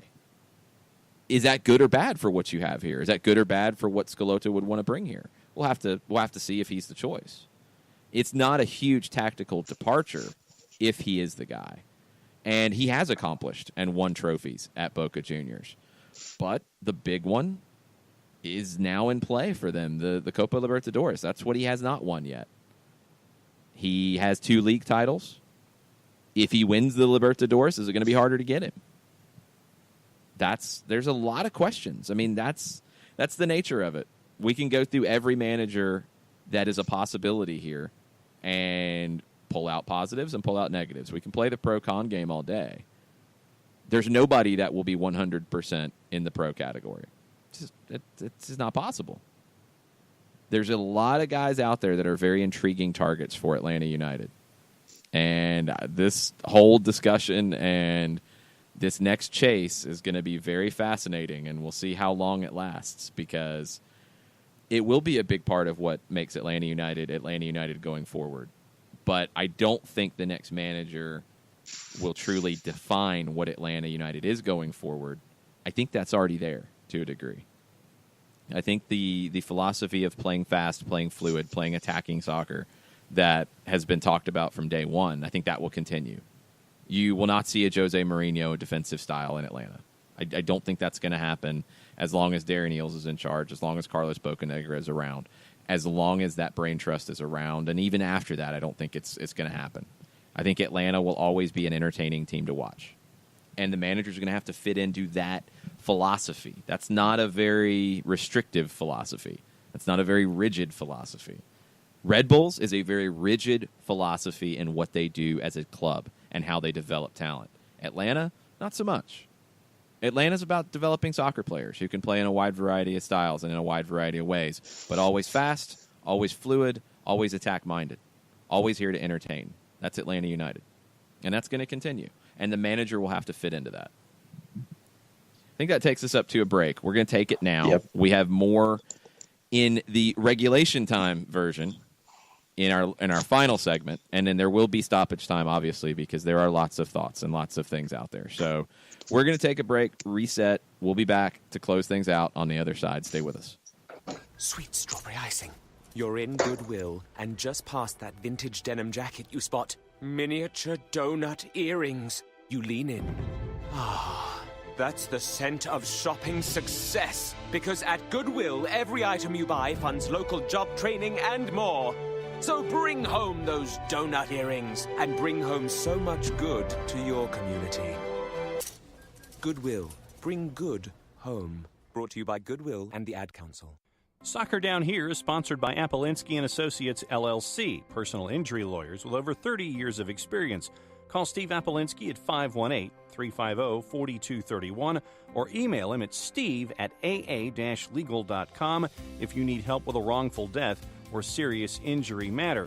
Steve Appolinsky is rated one of the top 100 trial attorneys in Georgia, recognized as legal elite by Georgia Trend magazine for being one of the most effective lawyers in Georgia. Hamilton was adopted from a rescue in 2008. He really likes to be around people. I get out my mat and I'm doing a downward dog and he's underneath. He's quite the pug about town. He gets invited to a lot of parties. He knows he's a pretty big deal. Look at this little face. How could you not love him? Hamilton the Pug, Instagram star and shelter pet. Amazing adoption stories start in shelters. Visit theshelterpetproject.org to find a pet near you. Brought to you by Maddie's Fund, the Humane Society of the United States, and the Ad Council. As a business owner, you know that every year brings new challenges and opportunities. The success of your business demands expertise and focus. And Country Financial can help you keep that focus by helping ensure you have the right insurance protection in place to meet your goals. Jason Wright can help you create a customized insurance plan that has coverages designed just for your business. Give Jason a call at 678-568-6871 or reach him on Facebook at Jason Wright Agency. Coverages vary by state. Policies issued by Country Mutual Insurance Company, Bloomington, Illinois.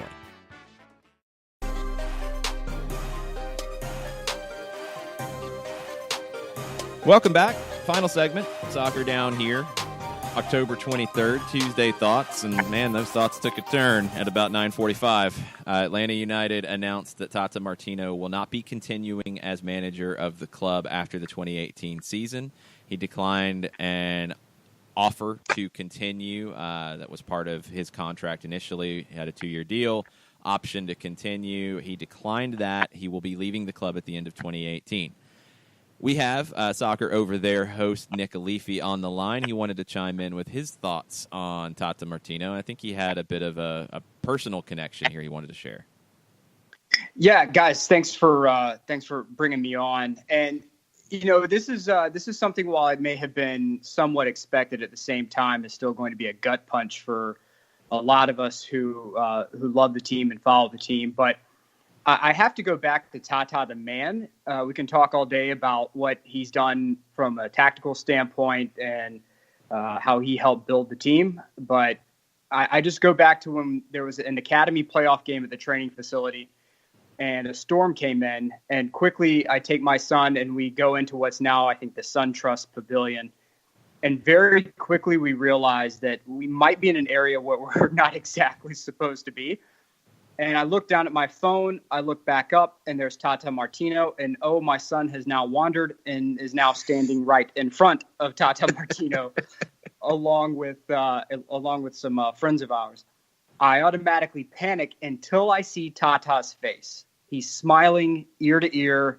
His eyes are very kind, very much like a grandfatherly sort of way. I hurriedly rush over, and he's over there, giving hugs to the kids. He's signing jerseys. Not 1 ounce of stress, not one bit of annoyance on his end. And every time my son saw Tata from then on, it was huge smile, huge wave. And I think that's something that doesn't get reported enough, is that it's such a home run from a tactical perspective with Tata Martino, but it's also equally a home run with how he was as a human being. And I really hope going forward that when we talk about, the Falcons, they have that infamous Falcons filter, right? We need a certain quality of individual that we're bringing into the organization. I want to see that as well with Atlanta United. And I really hope they do that no matter who comes in. I will say that I think that they probably do have someone who they've narrowed in on. But, that's neither here nor there. At this point, it'll be what it'll be.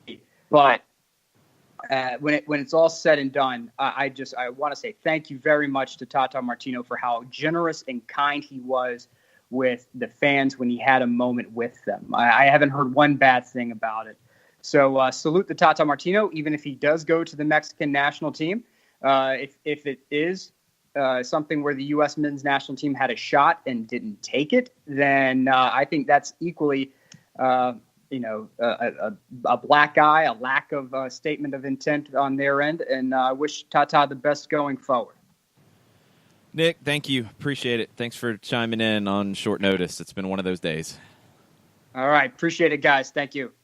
Be good, Nick. Leafy, Soccer Over There. Go check out our episode from last night about everything else in the soccer world. Yes. Okay, so John is about to turn into a pumpkin because there's hotel checkout times and things that don't necessarily align with breaking news of this magnitude. So John, the floor is yours to finish off this portion. We will stay. Jarrett and I are going to stay on stoppage time. No commercial interruptions for that. For those of you who do listen on ESPN Coastal, if you hear this in overnight and you're like, man, I'd love to know what they had to say, go to soccerdownhere.net. Go download the Soccer Down Here app on Android, iOS. Go to your favorite podcatcher. It will be the conclusion of the show because there's lots of stuff to continue to discuss. But, John, the floor is yours to finish off your portion of the day. Okay. There are appreciations and there are appreciations. And I want to see the first home match after this announcement. I want to see how full it is. I want to see what the response is when Steve Craig announces Tata Martino's name to the crowd. And the first thing that stuck in my head was when they were closing the Forum in Montreal and had all of the old Montreal Canadian legends there on the ice to say a final goodbye. In this case, it's not a final goodbye. It's more like an until next time. But there was one appreciation. There was one round of applause. Maurice the Rocket Richard didn't know if he was going to make it, didn't know if he was going to be there because it was going to be too emotional a time. The Rocket shows up at the Forum and gets an 8-minute standing ovation. Every time he tried to silence the crowd, they would get louder and louder. And players would come over and they would, raise his hand as the champion and things like that. And then the Rocket, being who he was, really didn't want any kind of part of that. He just wanted the ovation to die down and the ceremony to continue. With everything that Tata Martino has done, with everything that he has been a part of, with everything that has become an integral part of the fabric of Atlanta United, I personally cannot wait to see what the ovation is going to be when he's announced and how long it's going to be. And I'm going to put a timer on it just to see. But I don't think that we will have a full appreciation for everything that Tata Martino has done and has been a part of until he is at that next stop in his career, whatever it is. And I'm not going to go down the U.S. rabbit hole again because that just gets us all angry.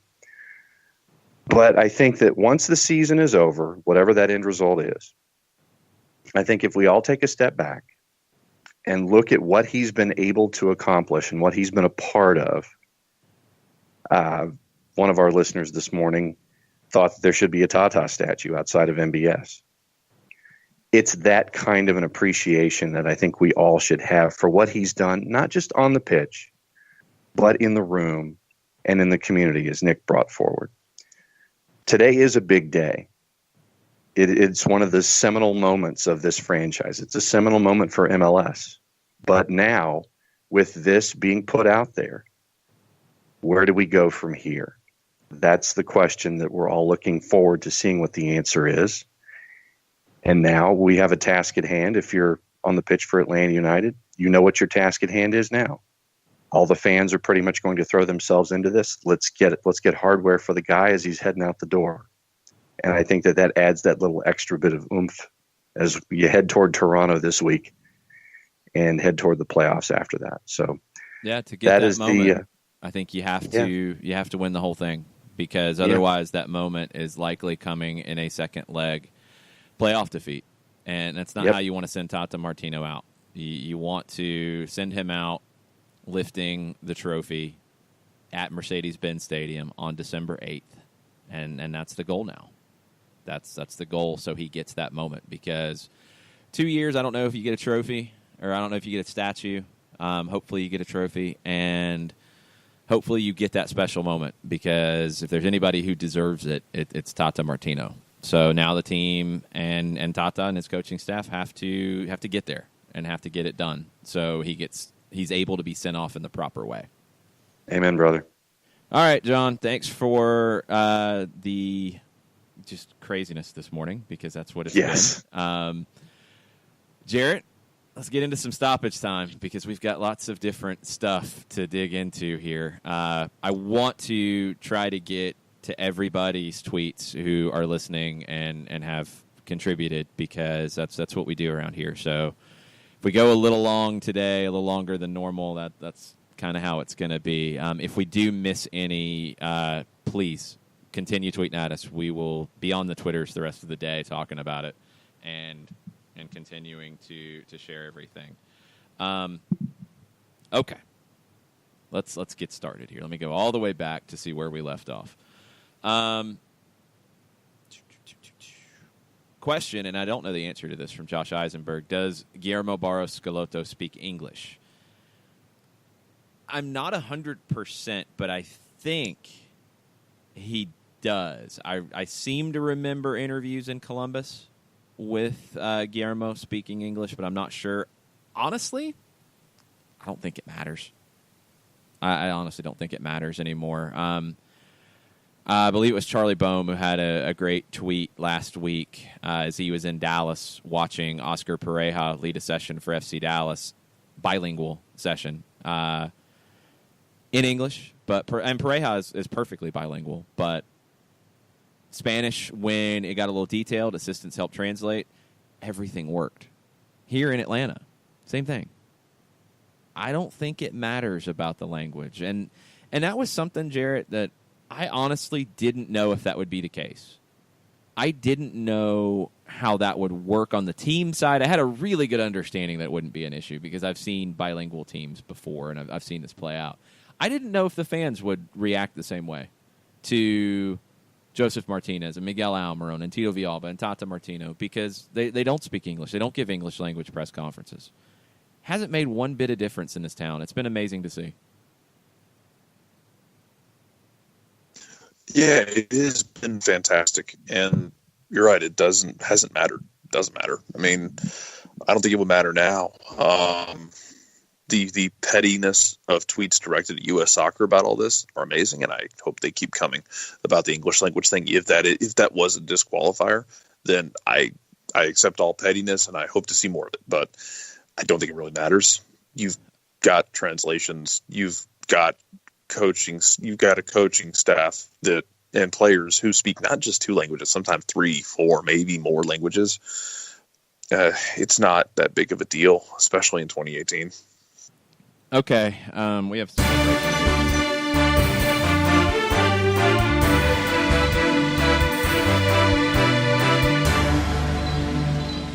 So Stoppage Time Live had been planned for a little while. This had nothing to do with trying to tie it to this because I didn't know until 9:45.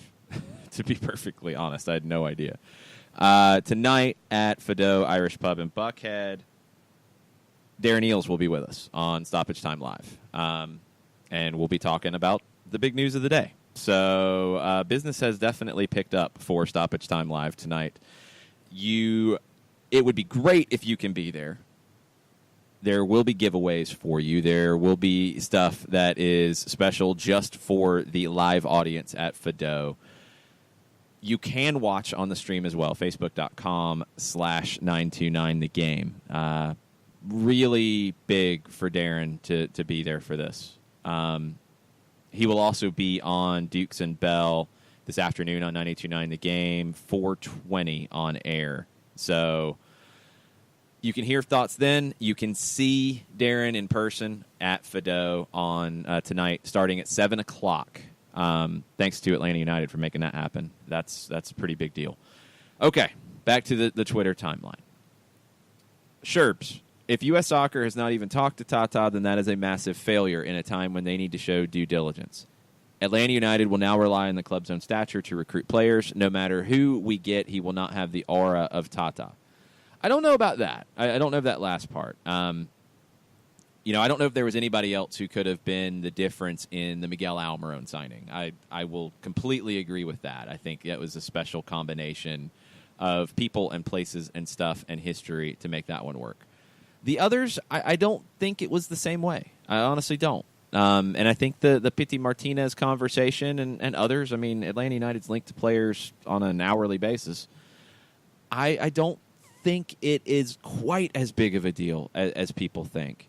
The U.S. soccer part of it, oh, man. I mean, we could go on for another 5 hours about that. If U.S. soccer makes a hire and does not talk to Tata Martino, Peter Vermes, Greg Vanney, Jesse Marsh, Oscar Pereja, that's 5 big names that should be talked about, should be interviewed, discussed, considered. Yeah, Sherbs is right. You're not doing your due diligence. And that's not to say Greg Berhalter will be a failure. It's just to say that this is the most important hire in U.S. men's national team history. No question about that. You're coming off the first World Cup that you did not qualify for in the modern era. If you are not turning over every rock, every stone, every pebble to try to make sure you get this hire right, you're not doing your job. If you just settled on somebody and that's it, you're not doing your job. And I hope if it is Greg Berhalter or whoever it is that they are incredibly successful. But if you're ruling out candidates based off language they speak and or don't speak, and if you're ruling out candidates for no good reason, because you can't tell me that Greg Berhalter's CV is better than Tata Martino's. You can't. You can't. Doesn't mean he would take the job. But he's made it clear through other reports that he would be interested in having the conversation. I hope at 9:46 this morning after this came out that a call was made, if it hadn't been made already. The conversation has to happen. And if it doesn't, then yeah, I would agree with Sherbs that U.S. Soccer is just not doing their due diligence. Thoughts, Jared? It's where I stand on it at this point is the fact that he hasn't been publicly considered was kind of odd, but I mean, there would be some situations, maybe some departments, maybe some organizations where I would trust them to keep things close to the chest and be like, oh man, we don't know who it could be. Like they could literally go grab anybody and they just kind of would keep it a secret. Yeah, look, this would be the best kept secret in American sports in probably a decade. The best kept secret in modern technology since, I don't know, maybe the Braves stadium up in Cobb that they sprung on everybody that somehow That's exactly what Doug said on Southern Fried Soccer, that it would be the biggest secret since that one. I mean, it would be. He's right. Yeah, I agree. I mean, here's the thing, though. That would be awesome. I do not trust them to do that. I don't trust them to be that good. U.S. Soccer has not shown me that they're that good, that they're that savvy. I don't trust them to be that good. Also, and yeah, I think Berhalter can be a fine coach. I have no problem with Berhalter. Man, look, hype defines a lot of things. And the hype, if Berhalter's crew fall out of the playoffs in the last weekend, man, that hype's going to go over like a lead balloon. Yeah, a little bit. Doesn't mean he'll be a failure, but exactly. I mean, it's going to be like if you had hired Pereja last year after Dallas imploded at the end of 2017. It's just going to be a weird timing thing. Artist formerly known as TLC. As sad as I am, all I feel right now is appreciation and gratefulness. Tata has been nothing but amazing from both a professional and personal level. So much love for him. And all things considered, our brand could not be a hotter commodity for a coach. Yeah, I mean, just like this is the biggest coaching hire for U.S. Soccer, this is the biggest coaching hire in Major League Soccer history. I mean, no question. And, yeah, that L.A. Galaxy job is open out on the West Coast. Doesn't even compare. Doesn't even touch this. It's not close. The NYC, the New York Red Bulls jobs this summer, not close. This is the biggest job in Major League Soccer right now.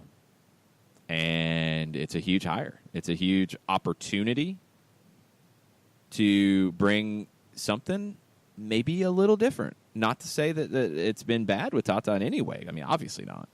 But you have an opportunity to put a fresh spin on it. Look at what the Red Bulls have done. And I mean, it's a different situation because it's a small tweak on a rigid system. But they're better under Chris Armas than they were under Jesse Marsh. They're much more of a title contender under Chris Armas than they were under Marsh. I think some of that's just down to the personality of the two people. I think Armas is a fit for that group of players. You might find something that's an even better fit in Atlanta. That is possible, folks. As great as Tata Martino has been, you have an opportunity here, and an opportunity that you didn't have in 2016. You weren't going to get the type of people interested in the job that you will now. You couldn't. You didn't have – you had a name for 3 months. Now it's a completely different picture. I mean, to the point that Josh Eisenberg is saying, surely Zinedine Zidane has been discussed.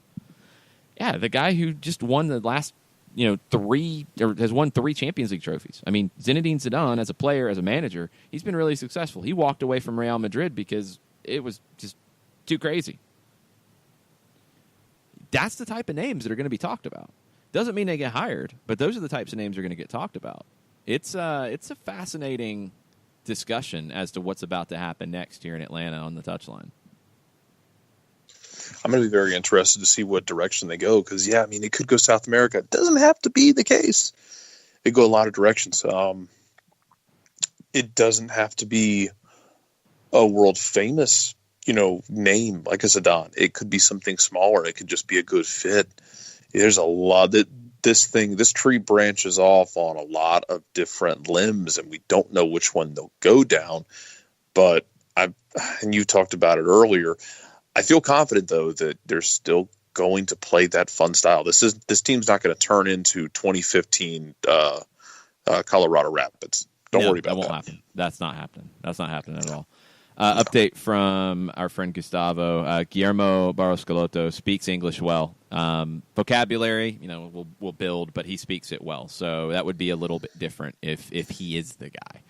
Josh Eisenberg tweets out, bring in Schelotto, keep Dario Sala on staff as the bridge. I would actually think that Sala will continue and be that bridge because he was not previously part of Tata Martino's coaching staffs. He was, I think, intended to be the bridge here. So, I think he will continue on with Atlanta United. But we'll see. And we'll see if any of the other assistants do. There might not be as many opportunities in the next spot for Tata Martino, and you'd have to say that from top to bottom, this staff has been amazing. I mean, you're going all the way down to the physios, you're going down to sports science, everything.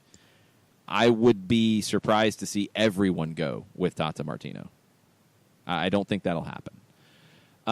Let's see, what else do we have next? Because there's lots of stuff. Well, okay. Artist formerly known as TLC just throws it out there. Let's ask this question. In the entirety of world soccer, what coach would you choose? Jared? Oh, man. I don't know. Can I have Tata back? It's the entirety of world soccer. I think the names that are out there are definitely worthy of consideration. I'm not into Wenger or Zidane, to be honest. I think they would be a huge departure from what the team is currently. They could be great, but I think they're riskier. I would be fascinated by Zidane. I don't know if I would like it. I don't know if it would work. I'm not sold on it, but that would be a hell of an experiment to watch in live action. I mean, the Zinedine Zidane thing is more about who he was as a player and a personality than him tactically. That was one of the knocks on him at Real Madrid was tactics were pretty basic, but he got results. He got results because I think he's an excellent man manager and understands what the players are going through. Would he understand what Major League Soccer players are going through? I don't know. That's definitely a big question here. It's interesting, and this is another interesting thread from Juan Arango, who covers the South American game. I believe Juan is based in Miami, does a lot of CONCACAF, covers the South American game, and he posted a thread early this morning from one of the interviews that Tata Martino gave over the weekend, and Tata talked about his affection for Paraguay and coaching the Paraguayan national team. He said, I opened my WhatsApp group, South Africa 2010, and I have everyone still there, the coaches, the players, the equipment managers. They all meet up still, and when they do once a month, once a week, they send me pictures. He then went on to say, I heard Guardiola talk about the fact that what he found while at Barcelona was unique. Sometimes we go into different jobs looking for similar things. Sometimes in life, things happen unexpectedly. I believe we were at the right place at the right time, myself, the players. That, and sometimes it is very difficult to enjoy being on a national team. Those were 5 extraordinary years there with Paraguay. Happiness is very important now. When I came here, I was desperate, similar to when I left Cologne to return to Libertad. I felt like I needed to have my back rubbed. He needed that affection, and I think he got it. I mean, he was coming off a tough run. It's really not. I mean, to say that the year he had at Barcelona and getting to 2 Copa America finals with Argentina is a tough run. It was. It was because of the response to it. Just about anybody else in the world, they would be like, wow, look at this guy. He's getting close to championships. He's right there. Look at the way the teams are playing. Look at what's happening here. This is a great manager. That wasn't the response to Tata Martino after Barcelona. People were running him out of town, which is ridiculous. It's also coming off of Tito Villanova, who was beloved at the club, having to leave due to cancer. It was after Pep Guardiola had left and what he did in creating a way of soccer that is still celebrated. That's tough for anybody to step into. And Tata Martino did the best that anybody could have done in that situation. You want to slander Tata Martino's year at Barcelona, you're barking up the wrong tree with me. You're crazy. Then he goes to Argentina and gets them to back-to-back Copa America finals and loses on penalties. The luck of the draw, the lottery. Loses on penalties. The fact that he said, happiness is very important now. When I came here, and he's talking about Atlanta, I was desperate. I felt like I needed to have my back rubbed. Yeah. Because people were all over Tata Martino. And it was crazy. And he came here and was able to just work and be celebrated as he should be. And, yeah, I think he's got some confidence back. And now, whatever it takes him to, whether it's if Paraguay opens up, if Juan Carlos Osorio leaves Paraguay after not even really getting started there, I think Tata Martino would go back in a heartbeat. I really do. Argentina, he said some things about how things really haven't changed at the federation level there, so I wonder if that's truly in play. Colombia, I think he'd be beloved in Colombia. I think he would get that respect and also be in a really unique position to potentially have a World Cup title contender in 2022. Mexico, I think he'd get a little bit more of that pressure, and as an ambitious guy, I think he would respond to it, but is that where he wants to be? Is that going to give him the happiness that's important to him now? I don't know. The U.S. is a whole different conversation, and I don't know if it's being had, so who knows? But it's an interesting spot, and I don't know if we've ever seen anything like this truly. We haven't seen it in MLS. We haven't seen it in Atlanta sports. This is a really unique time, and I think Tata Martino has been in a unique position. So I don't know what happens next for him, but I think he is probably far happier than he's been since he left the Paraguayan national team.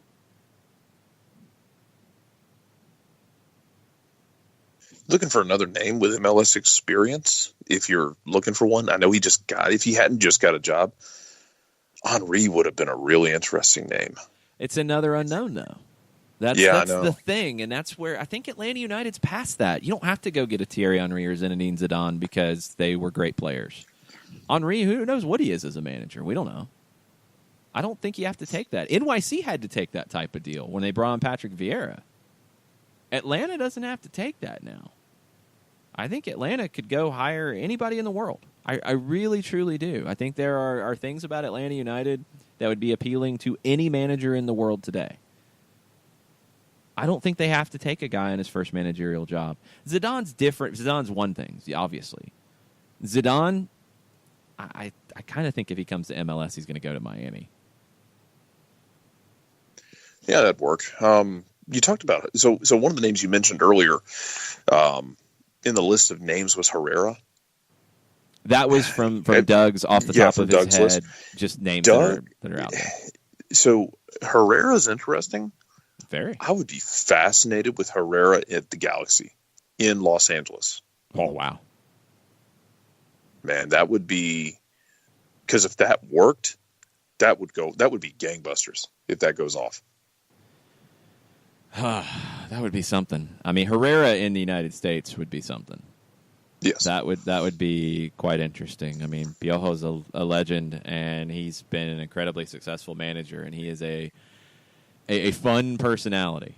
So I'd love to see him in MLS. I don't know if he would be the right fit here, but I'd love to see him in MLS. That'd be great. So a couple of the names that are not happening because they have pretty big gigs. Yeah. But people like Pep Guardiola, Jurgen Klopp. Yeah, I mean, if you're just going to whoever in the world, sure, they would fit. They would fit into the style that Atlanta wants for sure. Copa Libertadores, pretty interesting. Games tonight and tomorrow, 8:45 on Fox Deportes. River plays tonight. Pity Martinez has been cleared to be eligible for selection. He'd had a hamstring injury that kept him out recently. He should be back in the lineup tonight for River Plate. And Boca Juniors and Guillermo Barros Schelotto in action tomorrow, 8:45. Fox Deportes is your over-the-air option. I believe you can get that on Fubo, and I don't know about the rest of them, like YouTube TV and the rest. But Fubo, I believe, has Fox Deportes, and I'm sure there will be streams available as well. Let's see. Michael Oman talking about names and all that, and they went back and forth on Pep and Klopp. But this is interesting from Michael. Close to a tie for me between Pep and Klopp. Love coaches like this who say, quote, "I'll dare to score more than we do and make the game fun." I'd say more than they do. Tata kind of did that here, and I hope we find somebody of the same ilk. Rather lose 4-3 at times versus a bunch of scoreless draws or 1-1 dull draws. I completely agree, and I think that's Atlanta United in a nutshell. I don't think you're going to see a manager who plays for scoreless draws on a regular basis ever in Atlanta. Nope. I think you would have to see I wouldn't say never, just because you never know in terms of, years down the line with, manager with front office changes. But yeah, as long as this core is in place from the president, ownership on down, you won't see it. They'll be attacking. They'll be fun. Yeah. And that's all I ask. Exactly. That's what I'm thinking. Brandon Felder, my theory on timing, motivation. Clear the air, give the players a rallying point. Tata hasn't been too pleased with the last few performances. This gives players extra motivation to make it a special season. Yeah, absolutely. I mean, I don't think so in terms of, they just did it here. I think there were probably wheels in motion that were leading to this type of timing, but yeah, it does give the players a rallying point.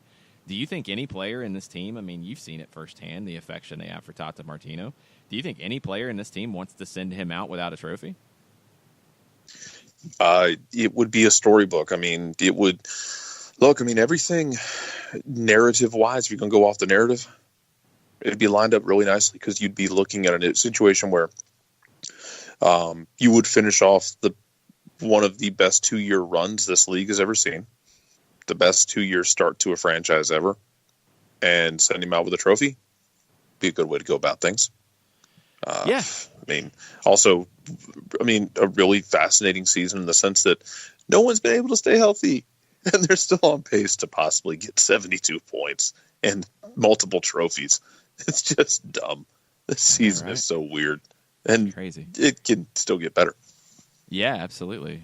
It would be amazing if there's a trophy lifted on December 8th at Mercedes-Benz Stadium, and then Tata gets to go out in a parade. That would be pretty sweet. Gustavo, not a fan of the Mexican Federation.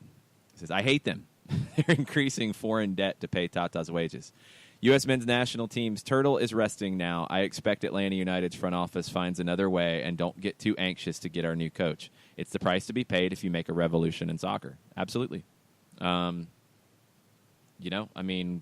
watched what Pep Guardiola has done at 3 different clubs in Europe, and Manchester City brought him in to make a revolution there and create what Manchester City is about as a team on the field. I think Tata's done that here. I mean, again, tactically, it's not rigid.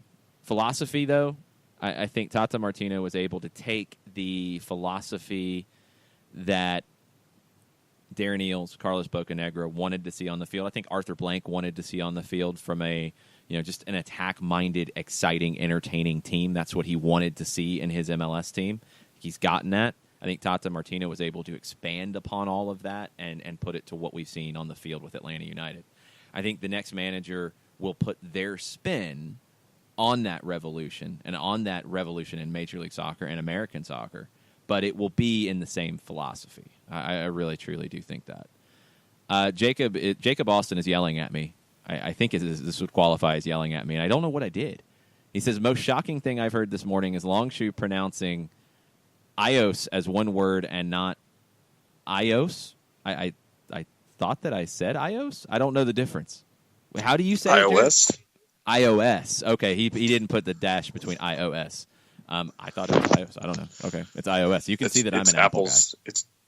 You mean not an Apple guy? Yeah, you can. The most staunchly anti-Apple person the most staunchly anti-Apple person I know. I wouldn't say that. I'm just a very pro-Android guy when it comes to that. And that's fine. I like my stuff. But yeah, we're not here to start a holy war, Harris. No, it's Jacob who's yelling at me. Oh. Well, no, it's oh my God. Is Harris in this too? Calm down, John. Man, okay. Stuff's getting out of control. All right. Dalton. Saw this mentioned somewhere, so can't claim the idea as my own. But Andre Villas-Boas is unemployed. He is? I think so. He was in China fairly recently. I thought he was making a lot of money there. I did not know he was unemployed at the moment. I had no idea. He is. Okay. I believe he left Shanghai in the end of last year, it appears. And I don't think he hasn't taken another gig since. That's an interesting one. I mean, at one point, he was the next Mourinho, and this is back when Mourinho was entertaining, not boring. I was about to say. Hey, but the early days of Mourinho, and it gets lost in the shuffle because of everything that he is now, but the early days of Mourinho at Chelsea, I think they scored the most goals in a Premier League season. Yeah, that's what I'm getting at. It's like you got to be careful when you say Mourinho because you have to clarify, is it the Mourinho of 2018 or is it the Mourinho of fun Mourinho? Because you just have to be specific about it sometimes because, they're two different people, really. Yeah. Yeah, so Villas-Boas has been in off-road rallies since he left Shanghai. He hurt his back crashing in Peru, and he did participate in an off-road rally in March of 2018. That would be a crazy career turn for Andre Villas-Boas to end up in Atlanta after some off-road rally racing. Chris Bartlesky That's what we call living your best life, by the way. Yeah, I would think so. He may have made a lot of money in China.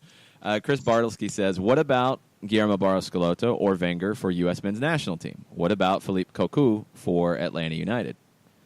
I don't know enough about Cocu's tactics. I have to dig into that a little bit more. It would be a definite change in the personality of the team. I mean, going to a European manager from a South American one would be a big change. It's doable. I think the world of soccer is a lot smaller than it used to be, but that would surprise me to me. Schelotto for a national team job like the U.S. I think wouldn't fit. I don't know if he's done quite enough. He has a Copa Sudamericana title with Lanús as well as the 2 league titles with Boca Juniors. Let's not forget. But Wenger for the U.S. men's national team would be interesting. I think he's at the stage where a national team job would be a good fit for him, but again, it doesn't sound like U.S. soccer is really considering much outside the box. The other thing to consider about U.S. soccer, and something I think you need to keep in mind, is they have always been reluctant to turn over a whole lot of power to a national team manager. That was something Jurgen Klinsmann had to fight for, and that's why he didn't take the job initially after the 2010 World Cup, and they turned to him after the Gold Cup final loss, which honestly wasn't that bad to a great Mexican team, and that's when Bradley was fired. Klinsmann had to battle for it. I don't think he truly ever completely got the control he wanted. at the national team level, and Klinsmann needed a job by that stage, so he took the job. He compromised and did it. I don't know if U.S. Soccer would consider somebody with the personality of a Wenger, of a Martino, of a Vermees, who would want a lot of control. There's a great article at The Athletic that just came out about Vermees's almost OCD type of control at Sporting Kansas City. I think that might scare U.S. Soccer away as much as anything.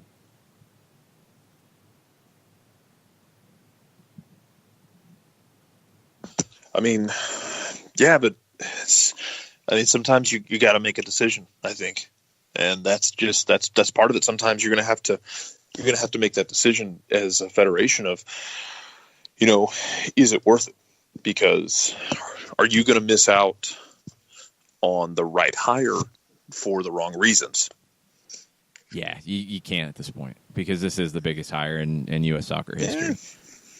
Yeah. Sherbs contends that Martino had an impact on the Joseph Martinez signing as well. I think so. I don't think it's the same as the Miguel signing. I think for Miguel it was personal and emotional. I think for Joseph it was more career-based. I think it was, this is a guy who can help get me back to where I want to be. And I'm sure probably when they first talked and Tata talked about playing Joseph as a number 9, that was very appealing to Joseph because he hadn't been played in that role. So I think it was a little more from a professional standpoint than the Quiero contar contigo, side of it. Joe Robbins, friend of the show. Tata may engender the grandfatherly figure to many and love him, and we love him like one too.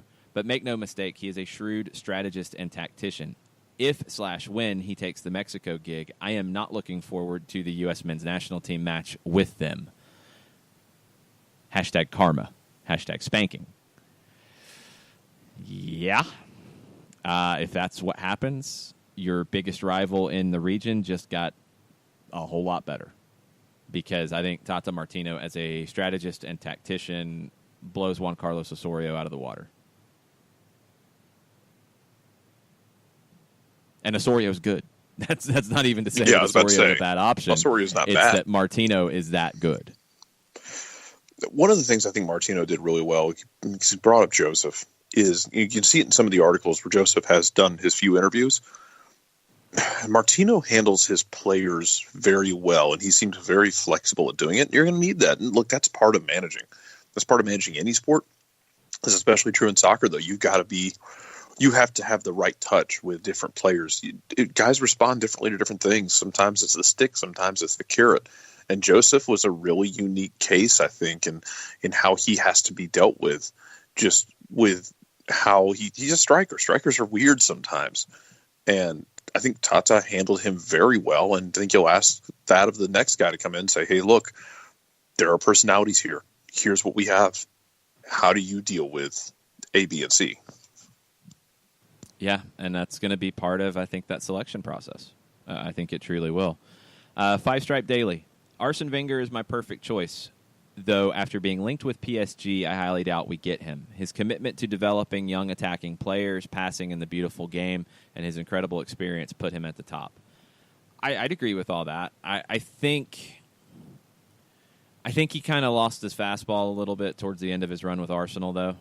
And while MLS is not as competitive as the Premier League, it's pretty competitive. I think for Wenger, you kind of have to wonder what he wants to do next. Does he want another high-profile club gig? And yes, Atlanta United would be high-profile. It's a different type of high-profile. But you don't think that whoever comes in next is going to be compared to Tata Martino and the success he had, like every day? So it's not an easy gig to take, even if you want to slow down. It's slower paced, but it's not slow. It's going to be very, very intriguing. I don't know how to pronounce this one. I'm going to go with the Twitter handle LL3D because there's no vowels in his Twitter name. Regarding any manager in the world, he says he's magic, Mauricio Pochettino would be the most seamless transition of anyone. Yeah, I completely agree. That'd be quite the steal job if you could get Pochettino from Tottenham to come to Atlanta, huh?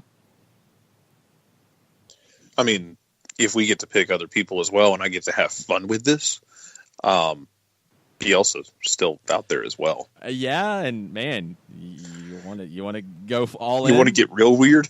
You want to go all y'all in? Want to get? How deep down this rabbit hole do y'all want to go? How weird do you want this to get? We've watched him at Leeds, and we've talked about him at Leeds a lot. Yes. He is mellowing a little bit. He is not quite as El. No, he's still Loco. He's still El Loco, but he's not quite as El Loco as maybe he used to be. I would have never thought that Bielsa would have worked in Major League Soccer or with the U.S. men's national team when his name has come up before. It's a new time. It's a new era. He's at Leeds, and Leeds is a club trying to get back to where they used to be. And I think that was why they hired Marcelo Bielsa. It was a bold hire by Leeds United, and it's worked great so far. Could he be persuaded? It's possible. I mean, it's definitely possible because you're talking about a club in Leeds that, hey, I'm just going to go ahead and say it. And if you want to at me, go ahead and at me. Atlanta United's a bigger club than Leeds United right now. It is. I think it's a bigger job. Yeah, I think it's a bigger job. And that's why I say it's a bigger club. I think Leeds could get back to where it used to be as a big club. It's not there right now. Championship club, I don't think there's a championship club that if you compare it apples to apples, Atlanta United to that club, I don't think there's one that is on the same level as Atlanta United right now in terms of prestige, in terms of what that job is. Prestige in terms of history, no, obviously. But in terms of being talked about around the world, yeah, I think Atlanta United is that job right now. And could something crazy like that happen? Sure. Pochettino, I think, is a different story. I don't know. I think it'd take a falling out or something. He would have to be unhappy at Tottenham, and I honestly don't know if that's the case. But Bielsa's a different conversation. And, yeah, you want seamless transition, as LL3D says. Yeah, Pochettino would be that. But East Atlanta Old Boys, which I'm sure based off the name, would prefer another Newell's Old Boys guy. Pochettino is a Newell's Old Boys guy. Bielsa is as well. He is the father of the Newell's Old Boys tree. It would be it'd be quite the steal if Atlanta could pull that one off. I don't know if it's possible, but I wouldn't 100% rule it out. The Colonel chimes. Oh, go ahead, John. Jarrett, sorry. Quick non sequitur air horn thing. Yeah, okay, hold on. Let me get it. Let me get the air horn out. Okay, here we go. Go ahead. Colorado has announced they will not be renewing their partnership with Charlotte Independence. So one of our footprint teams is no longer affiliated with an MLS club. We saw Enzo make that jump to Colorado this year. That was really fun to watch. Curious what Charlotte has going on next. But Colorado will not be using the Charlotte Independence as an affiliate. The Independents have benefited from that in a lot of ways, too. That's a really interesting move. I mean, Colorado's had the switchbacks right there, and you kind of always wondered why that didn't happen. Maybe that's finally going to happen and make more sense. Maybe the Rapids are going to go into the USL Championship or USL League One with their own team. Who knows? Not the actual Rapids going there, Jarrett. Come on, man. Why not? Nice. Well, that's true. Them and San Jose can battle it out. Loser goes down to USL. I don't have a good reason, but yeah, that's not nice. Okay, Colonel says, for me, matters not the language of U.S. men's national team coach, but should be U.S. citizen. I want an American coaching Americans. Would rather lose with a citizen than win with Tata. Atlanta United manager is an entirely different question. I think in a perfect world, yeah. I do think there is something to that. I think there is something to why you see most successful national team managers as citizens of that country. And I think there's a reason why you see lesser national teams go outside the box and hire people from outside the country because they're trying to find something that they don't have internally. The U.S. is in kind of an in-between spot, I think, to be honest. I think in a perfect world, you'd want somebody who understands the American player. You would think that is an American citizen. But I think Tata's a little bit different conversation because he's only been here 2 years. I think as a manager, there's no question he would be a great choice. For this side of it, I think he has a good understanding of the American player. I think his involvement with the academy and young American players coming through, I think he gets it, and I think that's been something he's really wanted to learn about in the United States. So I wouldn't rule him out in that regard of being able to understand American players. I think Oscar Pareja would be the perfect bridge between the two, to be honest. I mean, Pareja's time in Colombia, his time in Major League Soccer as a player, his time building an academy in Dallas, his time in Colorado where he saw a different perspective, and coming back to Dallas as the first-team manager, I mean, he's pretty well-rounded. He might be a citizen now. I'm sure he has his green card. I don't know if he has full citizenship.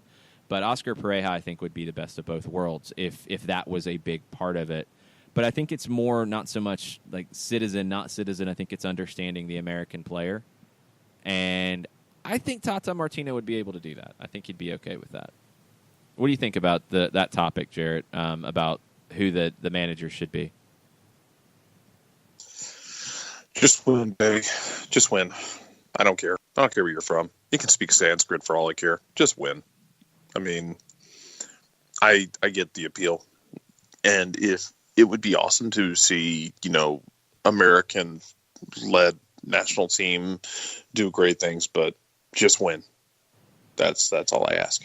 Yeah, El Mataflo has a good response to that. He says, I understand the point, but the situation is similar in countries like Venezuela, Bolivia, Peru, Ecuador. They want to have their own people, but the level of coaching isn't there yet.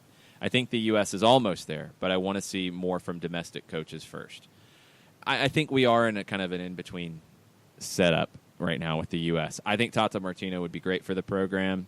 I think in a perfect world, you would like to see your own people in place and your own managers there. I think Peter Vermes would be an excellent choice. I think Greg Berhalter could be an excellent choice. There's just more questions about Berhalter than Vermes, Pareja, Martino to me.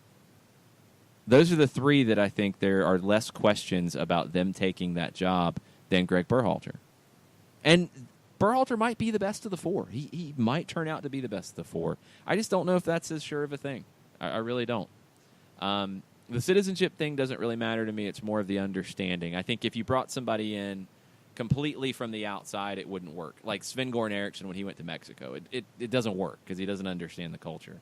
Somebody who's worked in MLS or somebody like Klinsmann who lived in California for a number of years, they have a much better chance of understanding the culture and getting it because they've been here. All right, Jarrett, I think we've went as far into stoppage time as we could. We had a whole other half of a show. Final thoughts from you about... This was CONCACAF stoppage time. Yeah, it was. We went full CONCACAF with it. Just final thoughts from you wrapping up. Look, it's a weird day. No more Tata after this season. Might as well just go win it. I'll be curious what kind of boost you get out of this. And then aside from that, aside from the boost, aside from the talks about Tata, he is still alive, he's not dead. But aside from all those talks, you still have questions about who's going to be available for this next matchup and who's going to be available for the playoffs and how healthy they're going to be. The season's not over. The regular season's not over. The postseason's around the corner. CONCACAF Champions League is a lot closer than you think it is. There are going to be a lot of decisions made this offseason. Make sure you buckle up. Make sure you bring some trail mix or some granola with you. It's going to be a really weird ride, and it's going to be chaotic as all get out on multiple fronts. But that comes later. You still have a supporter shield to go after and a playoff run that you got to get it done in the playoffs. 69 to 72, 70 points, whatever you end up with, it's all for naught if you can't make a run. Yeah. And I think now, the end of this season, the end of this year, which has been amazing, has a singular purpose. Quiero contar contigo became a bit of a rallying cry at the end of last season after Miguel's piece in the Players Tribune. I think it becomes a bigger one now, and just that affection that the players, the club, everyone in Atlanta has for Tata Martino. I think everybody wants to send him out with a trophy here. It's been a while since Tata Martino's lifted a trophy, and the guy deserves it. The stuff he's dealt with in Barca and with Argentina, coming back here, getting, I think, just getting his confidence back in some ways and being celebrated as he should be as one of the best managers in the world. He deserves to go out on top. And I don't think there's any way that these players don't fight scratch, claw, leave everything on the field to get him the MLS Cup. Supporter Shield will be great. I think that's a stepping stone to get to what they want to do. They want to celebrate probably the best 2-year run in Major League Soccer history with MLS Cup on December 8th at Mercedes-Benz Stadium. And they want to send Tata Martino out a champion because he deserves it. And I think the players know that. And I think the everything will be pointed towards that. Everything will be pointed towards that trophy and making that happen and sending him out in the way that he should be and celebrated. You know, you don't want his last time in Atlanta to be after a loss. I don't think anybody wants to see that. I think everybody wants to see him carried off the field. I mean, we're at that point. I think it's carrying Tata Martino off the field. You don't normally see that type of handshake like you do in college football where you're lifting the coach up and carrying him across to shake hands with the other manager. Okay, they might shake hands first, but the players carrying Tata Martino around the field would be a pretty amazing way to cap his time in Atlanta. We'll have lots to talk all day about it on 92.90 Game. Darren Eales will be on with Dukes and Bell at 4:20 this afternoon, where he will talk about the news of the day. He will be with us at Fido Irish Pub tonight for Stoppage Time Live. Our first edition is going to be a doozy. Myself, Mike Conti, Jimmy Vance at Fido. Starts at 7 o'clock. If you can make it, please do. If you can't, you can watch on Facebook.com/929thegame. We'll be back tomorrow with a very interesting Wall Pass Wednesday edition. Go ahead and keep sending your questions in to us on Twitter at Soccer Down Here. Thanks to everybody who has listened to the whole marathon edition and chimed in and had thoughts and great questions and great comments.